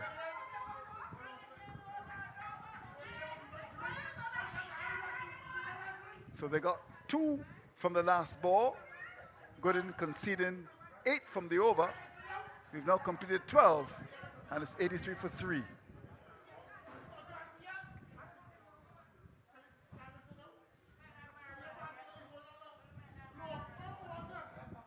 So how do you read the game now? How do you read it now? So far, the Barbados team, to me, still slightly in front. Run rate keeps climbing. That's the important thing. No boundaries are coming. A mix over from Stefan Gooden, but the important thing, they're keeping the boundaries down. Yeah, that's important. So it looks as if it's going to be Rashid Padmore to come back into the attack now. One that many people thought should have been called to trials. You would have called him? Certainly, he had a magnificent season. Yeah. A bit unfortunate, Yeah. but that's way above my pay grade, Andrew. Agreed. I want to see him get a bit fitter, though. You know, I'm big on fitness. I think he can get a bit fitter. So important to be fit in cricket. And I think generally in the Caribbean, we don't seem to believe in that. So we're going to start over number 13. So the equation 104 to get from 48 balls. The rate is exactly 13. So some work for Antigua and Barbuda to do here.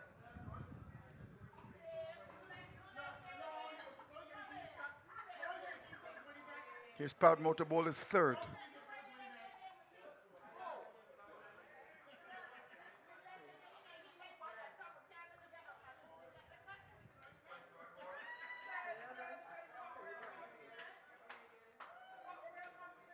Lovely pitch to bowl on. Good pace. Even bounce. Sure, it's a fast bowler's dream, really. Can you imagine Michael Holden, Andy Roberts on this pitch? Oh, they'll enjoy it. Good work again in the cover area. Good start for Padmore. Payne didn't get his timing right. And his strike rate has dropped. It's now down to 85. He's faced 40 balls for 34.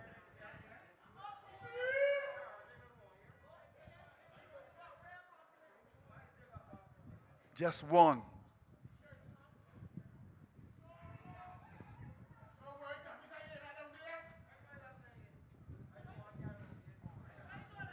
So good start to the over from Padmore.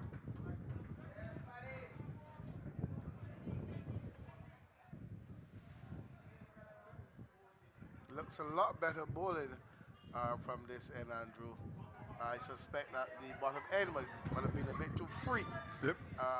But he looks a lot better bowling from this end, which is the northern end. And this is the end that I think the fast bowler should bowl from too. It looks as if it's one that will give a bit more pace as well.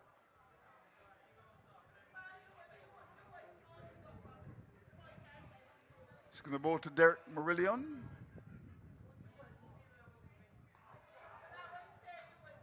That's a poor delivery and pulled away. Will it have the legs to get there? It does. Wow.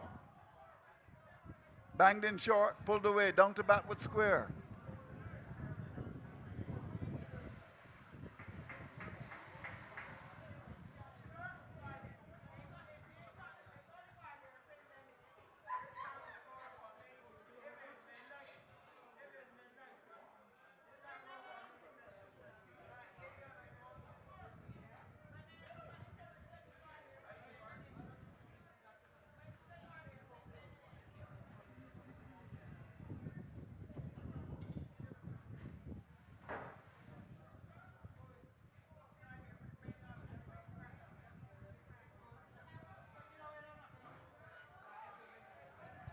He went with a short delivery before, and I think he might have been surprised that Merlino was able to pull him.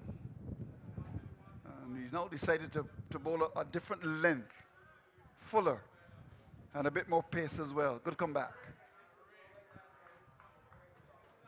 So one to come from this over. Looking to close out the last over. And he certainly does. Bang into the pitch. Good pace. And Marillion couldn't get back onto that. So we've now had 13 done and dusted. It's 92 for 3. So that rate continues to climb, Donovan. 14.14. 99 to get from 42 balls. Certainly. It's going to be a real uphill task if the Antigua and Barbuda side are going to get up at 191. No boundaries come in, with the exception of the one before of Padmore. But for most of the overs so far, they've gone on the ones, maybe twos, but the boundaries are really not coming, and they're going to need some boundaries to keep get that run rate going downward.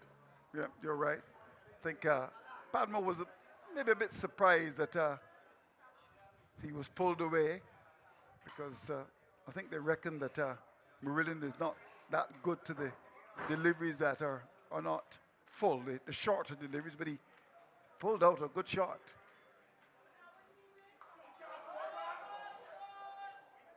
That's gone away. Poor delivery. And he punctures on that. Too short. And pulled away down to that mid-wicket area. So a good start here for Antigua and Barbuda.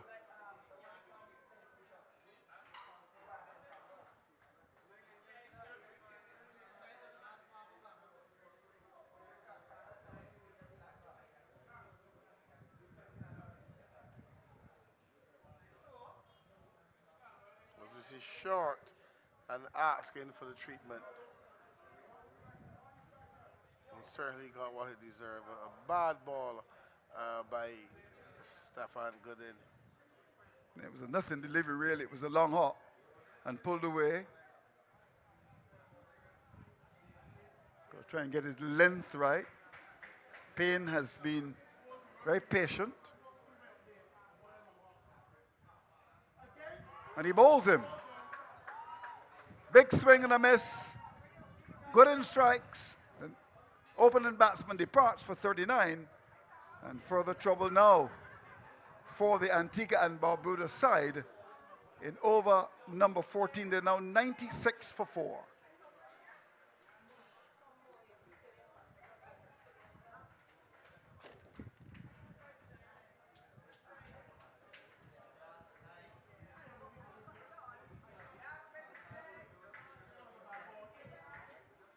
Played right across that, looking to swing for the hills there and loses his off stump. A much better length employed by Gooden, and it means that Payne departs for 39. Seems to be a little bit slower as well. It was, yes. I think he was deceived by the change of pace. Now Shavon Moore comes to do battle. I'm told that he plays for Antigua and Barbuda, the national side. And I'm told that he can bat a bit. Africa to come, followed by Cornelius, Bernard, Boston, and Mason. So the equation now 95 to get from 40 balls. The rate has gone to 14.25. Here's Gooden.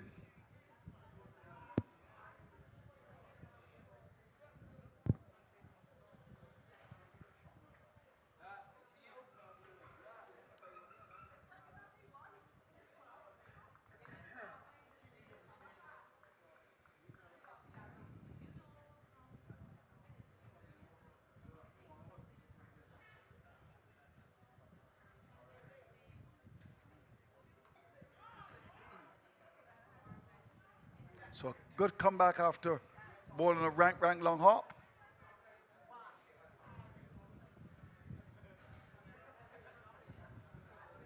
Had they been alert, they might have gotten an overthrow there, as Padmore's throw was over the bowler's head.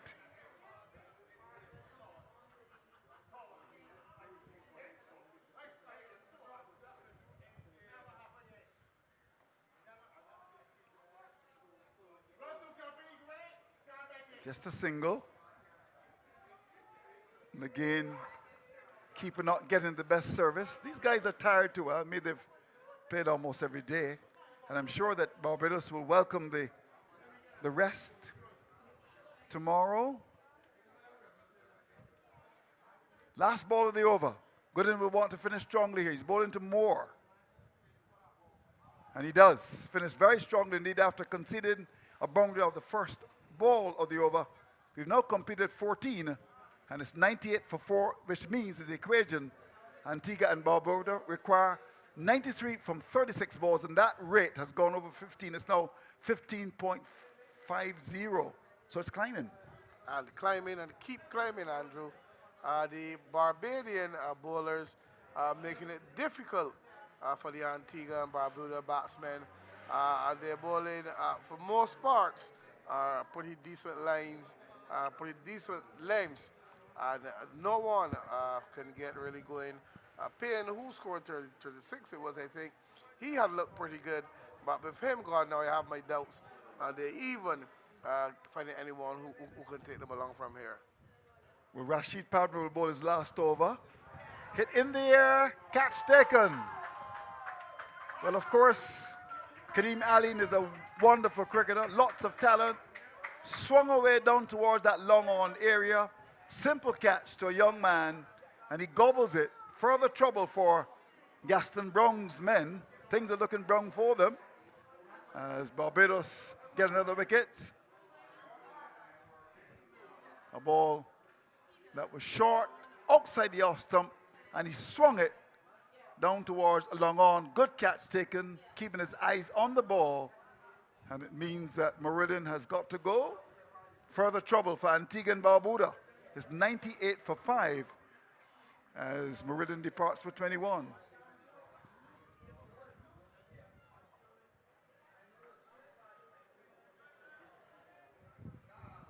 So let me remind you that there are games on tomorrow. And just double checking with Ms. Prescott, who has been a wonderful servant. Can you just tell me the games on tomorrow? Right here at Lair's. Just tell me. 10 o'clock after this delivery. Good pace by Padmore. Not a run scored. So tomorrow, 10 o'clock. BVI versus Trinidad and Tobago. And at 2, Grenada versus Antigua. And at Woodbourne, Cayman Islands versus St. Vincent and the Grenadines. Thank you very much indeed. So there's cricket tomorrow. Bolden! Bang on target.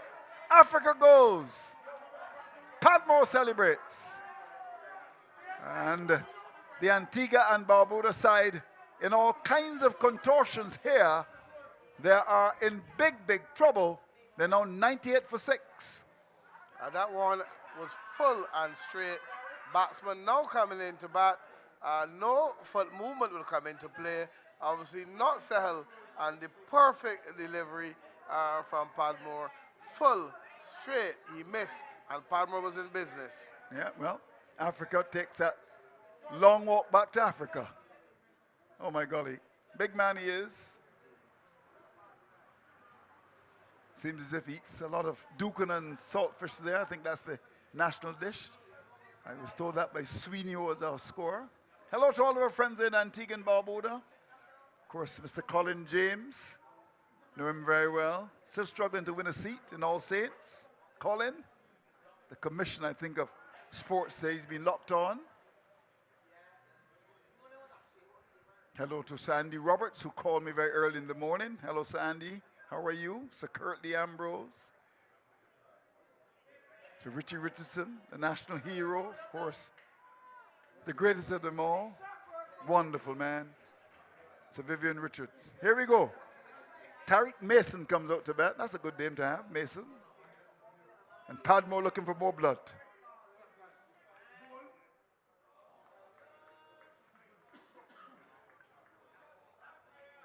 So he's really come back very well, Padmore. He's picked up 3 for 22 now. Lovely action. He's got a bit of pace as well. And bowling from the right end, the northern end. Certainly looks well. I bet, Andrew, if you check take a look at your family tree, you all might be related. Yeah, my father did, in fact, travel to Antigua and Barbuda. So it's Tariq Mason. Good name to have.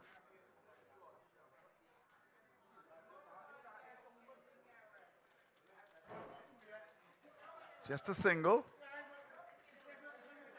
So 1 ball left in Rashid Padmore's over. The final ball in his spell. 3 overs and 5 balls. 3 for 23.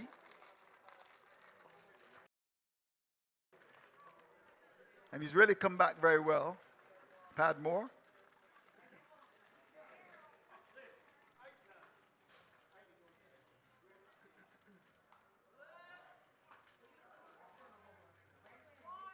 Just a single. So good spell from Rashid Padmore. 4 overs, no better than 3 for 24. And he's certainly done his work. The 100 has come up on the board for Antigua and Barbuda. But the problem is that there are only 6 overs left now. And make that 5 overs left now. The rate has gone to 18.20. So the equation, they require 91 from 30 balls. A tough assignment. Certainly a very good spell from Padmore. Was on target. He was pacey as well, and he really was impressive today. As you said, in my opinion, bowling from the correct end. Scoring rate keeps going up. A difficult task here, almost impossible for the Antigua and Barbuda side. Here's Gooden to start his third over with his off breaks. And Siobhan Moore, with the experience of playing for Antigua and Barbuda, I'm told he's an all-rounder.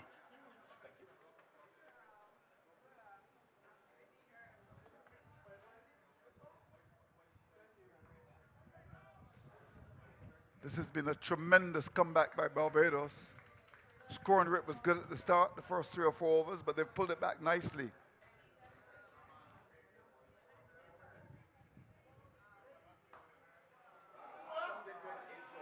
Well, that's a big one. Big, big one. Hit high over that position of wide long on. And that, I think, is as a result of giving the ball a bit of air, as he did when he bowled in the super over. Just bowled it flat. Yeah, normally he pushes it through. Yep, he does. He's very effective when he does that. This one, as you said. And that's again, also the first 6 as well. Ah, well done. A little bit of air. And it's been gone for a good-looking shot over mid-wicket. I think he got very cute there and floated that, and Moore gave him the treatment. I'm sure he's going to pull this one down. Let's see the response. No. Gives it a bit more air. And that's going to skid out towards the boundary. That's gone away. Well. Wide long on. 110 for 6.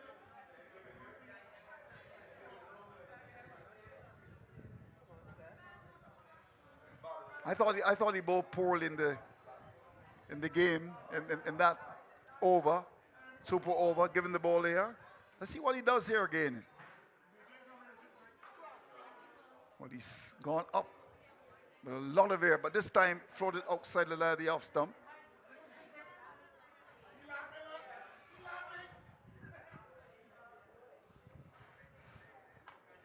So he's going to bowl his last ball of his third over. It's been in the context of the innings, it's been a pretty expensive over.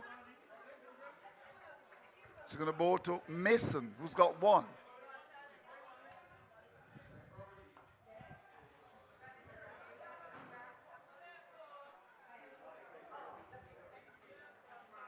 So that completes the over from Gooden. How many did in fact come from that over? 12 came from the over. 16 done. It's 112 for 6. The equation, 79 to get from 24 balls, and the rate has gone to 19.75.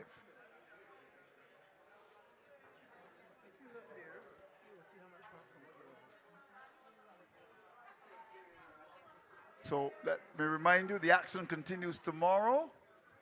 The games to be streamed tomorrow will be from this ground. Leslin, BVI versus TNT, and where is that? At Lears, 10 o'clock. Grenada versus Antigua, here, 2 o'clock. And at Woodbourne, Cayman Islands versus St. Vincent, that game is going to be at what time? 2 o'clock. All right, and then, of course, we're going to have the semifinals at Weymouth on Saturday.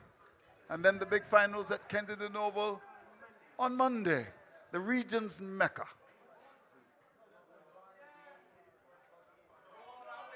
Lovely atmosphere here at the Lears ground. Of course, in Lears, St. Michael. Stone throw away from St. Thomas, from St.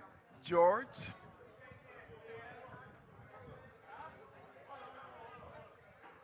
So the action will continue.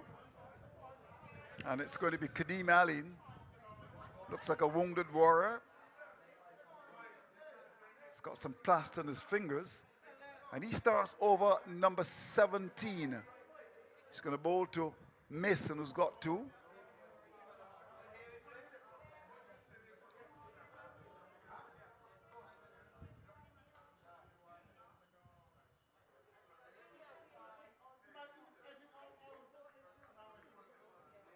Just a single.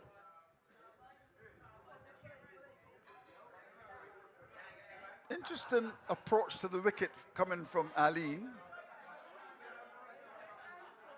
jogging up now. Here we go. Not the smooth run that we're accustomed to.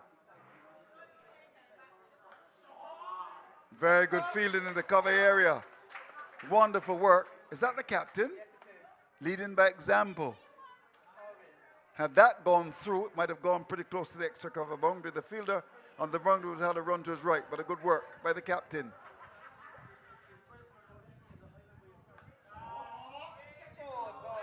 Tough watch. Will they come back for the second here? No, they won't.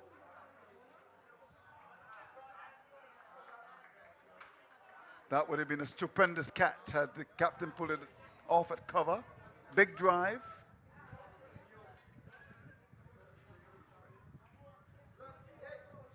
So far, it's been a pretty quiet over.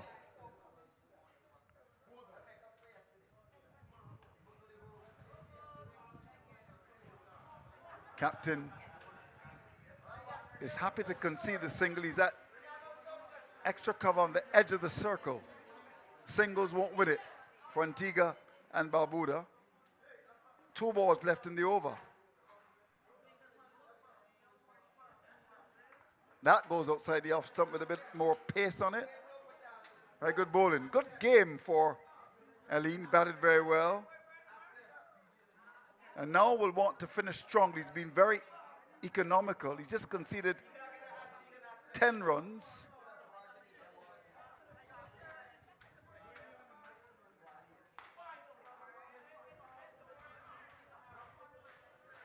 Just a single. Very good over indeed from Kadeem Allen, a talented cricketer. And at the end of over number 17, it's 116 for 6. The equation now 75 to get from 18 balls. That rate has gone to 25.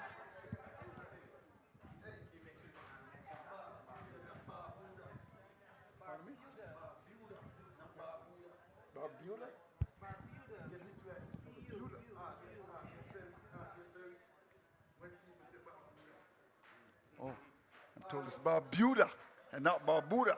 Barbuda. All right, you got to get it right. Okay. Where are you from in Antigua? Where are you from? Your country? Painters. All right. But I hope I got the pronunciation of painters right. Is it painters? Painters. All right. And you're quite prepared to paint me in criticism. But of course, my response is that fear of criticism is the kiss of death in the courtship of achievement. Here we go. Here's Seal back into the attack. French cut, Chinese cut, take your pick.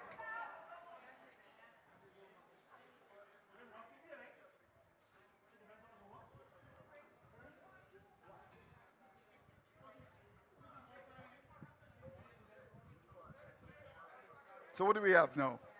117 for 6. 17 balls are left. 74 runs to get. The rate is 26.12. And Darius Seal is back. Bowling to Mason. Happy to concede the single. So they decided not to go with the long off. They mid off is deepish, conceding the single. But there are 2 men on the offside, make that 3, saving 1.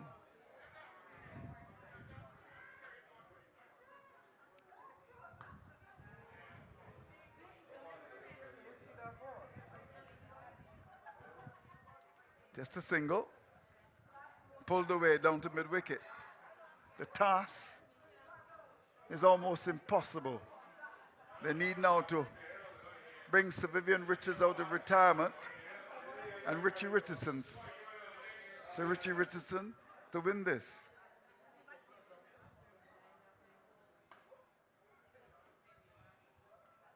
Barbados having the confidence to have the mid-off and not the long-off. Just a single. So 120 for 6. We're into over number 18. There are 2 balls left.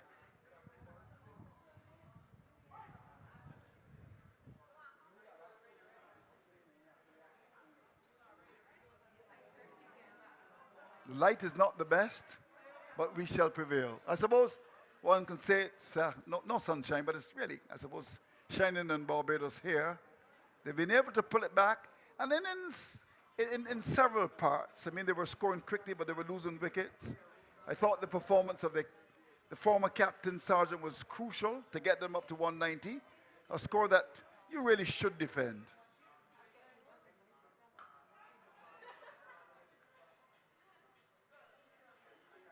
Just a single. Ball was in there for quite a long time. So it's 121 for 6. And Seal completes another over. 18 done and dusted. 70 to get from 12 balls. The rate is 35.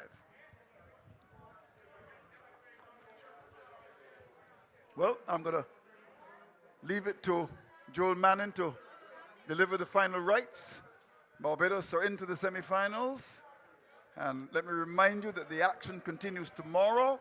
We're going to be streaming from here.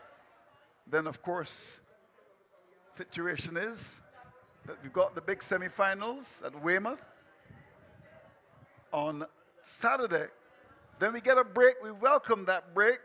We're going to go to church on Sunday. And then, of course, the big finals at the region's Mecca. So I'll just do this first ball before Joel Manning comes a call-in. And he will certainly deliver the final right. So I leave you.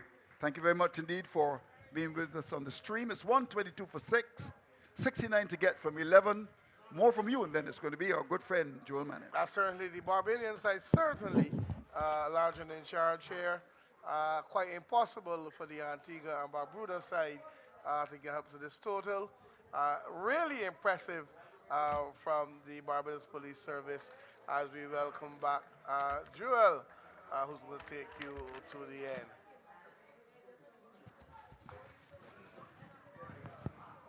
This one is punched down to long off, and they're back for the second. Joel, welcome back. A pleasure to be back.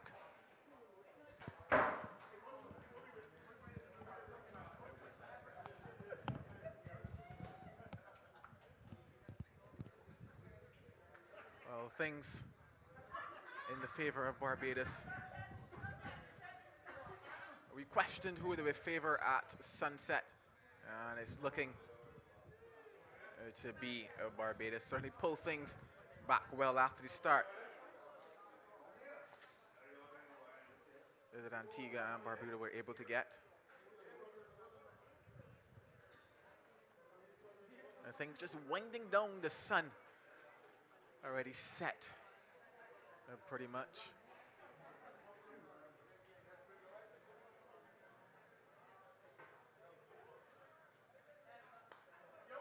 A good-looking shot and a good result for them. But you may have to think maybe a little too late, given what is required at the moment. Certainly, good-looking shot, but as you said, little too late. This game is all done and dusted here, and the Barbados side, no doubt, will be going through to the playoffs.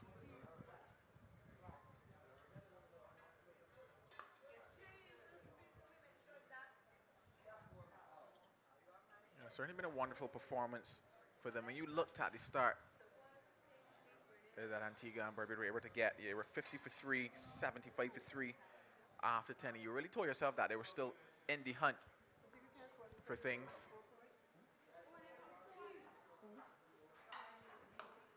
That one's gone. That's cleared everything. That's big.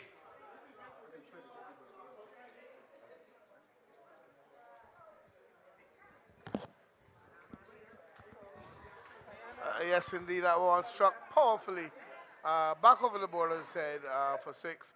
But Drill, it was a case, as you see here,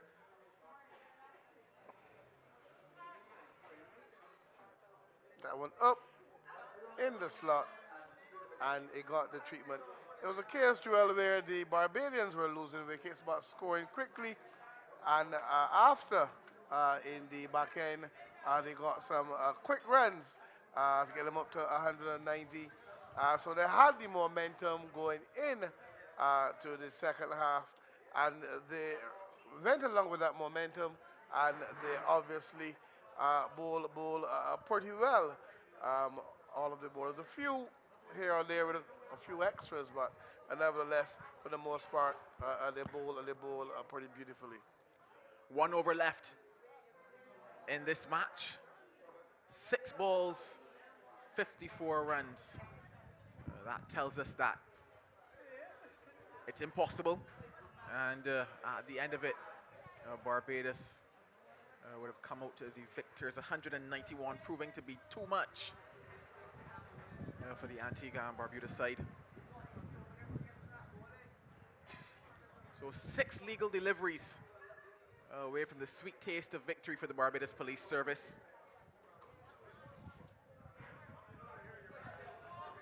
On the back of 2 losses, they would certainly welcome this result.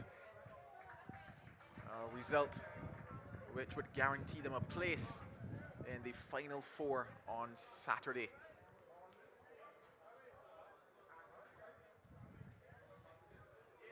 It's certainly been a pleasure having all who have joined us.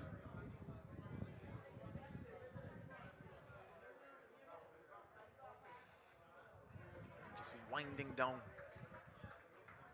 A matter of simple formalities at this moment. 52 required. We can forget that. Let's look at the balls remaining. 4 balls to go until we close the curtains on this doubleheader. A beautiful Thursday in Barbados, another beautiful day of action in the Regional Police Cricket Tournament.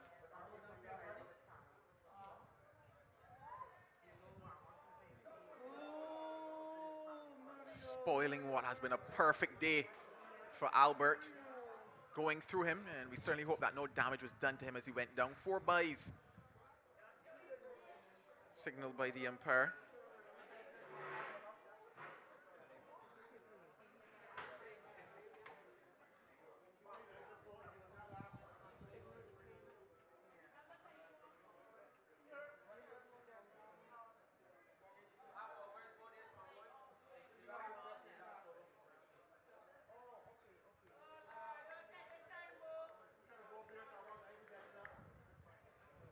Final 2 deliveries now. And Barbados, they're happy. Barbados' supporters, they're happy as well. They expected a lot from their side. And today their side have delivered.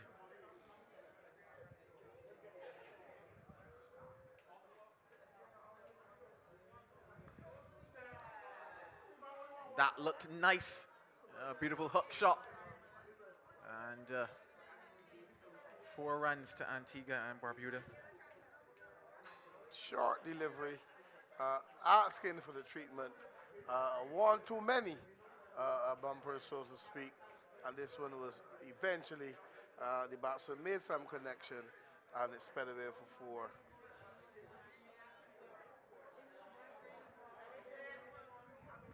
It was well hooked by the batter. It got up high. Kept it down and found its way to the boundary. A search party is looking for that one. But at this stage, with 44 runs required, any ball could be bowled. Just need 1 delivery to complete things here. It could be a volleyball, it could be a beach ball, it could be a tennis ball, any ball to get things closed here. So the final delivery, and what has been another lovely day of cricketing in action. The ball in the hand of Darian Seal.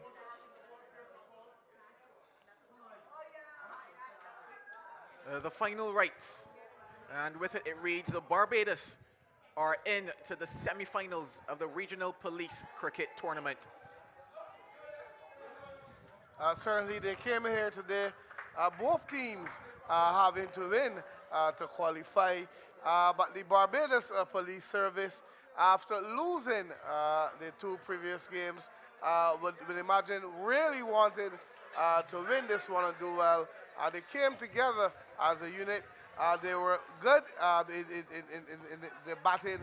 They got up to 190 thanks to a fine knock from Kadeem Aline. Also Dario Sargent, who played a vital innings I think for 40, he made 43. But in all, it was a good team effort from the Barbados side. The bowling was a lot better than we've seen in previous games, and no doubt they will be happy, both management and players, that they've gone over the line in this one and have made it into the final four. Chasing 191 for victory, all Antigua and Barbuda could muster was 139 for 6 in their 20 overs. It got off to a good start with Payne. He got to 39 off of 43. Lost an early wicket in Marsley. He went without troubling the scores. And from there, it was Jones. He went for 19. Gerald, none. Marillion went for 21. Siobhan Moore, 24 not out. Linden Africa didn't trouble the scores. And the other not out batsman was Tariq Mason, 21 from 17 deliveries. In terms of the bowling figures for Barbados, the pick of the bowlers was Rashid Padmore. He got things going well for them. He picked up 3 for 24, 2 wickets as well for Kadeem Aline and 1 for Stefan Gooding, none for Ramon Harewood, none for Larry Babb, or none for Darren Seal. But all in all, it was a brilliant bowling effort and a brilliant bowling performance from them. And now a look at the updated points tables at the end of this game. Well, St. Vincent and the Grenadines are out front with 16 points. Grenada on 12. Barbados have slid now into third on 12. And Trinidad and Tobago as well on 12 points. So those 4 teams are the ones that will be kicking off in the semi-final come Saturday. Still another day of action, and that is tomorrow. A doubleheader here at Lears, and then 1 game going down at Werburn. But all in all, a fantastic day of cricket, a fantastic day of action comes to an end. So, just to tell you what happened again, Barbados, they batted first and got 190 for 9. And in reply, Antigua and Barbuda, well, 147 for 6. Beautiful scenes here at Lears. Joy on the faces of all who've come out to watch this cricketing action. So that's it for us from Lears. Until tomorrow, goodbye and good night.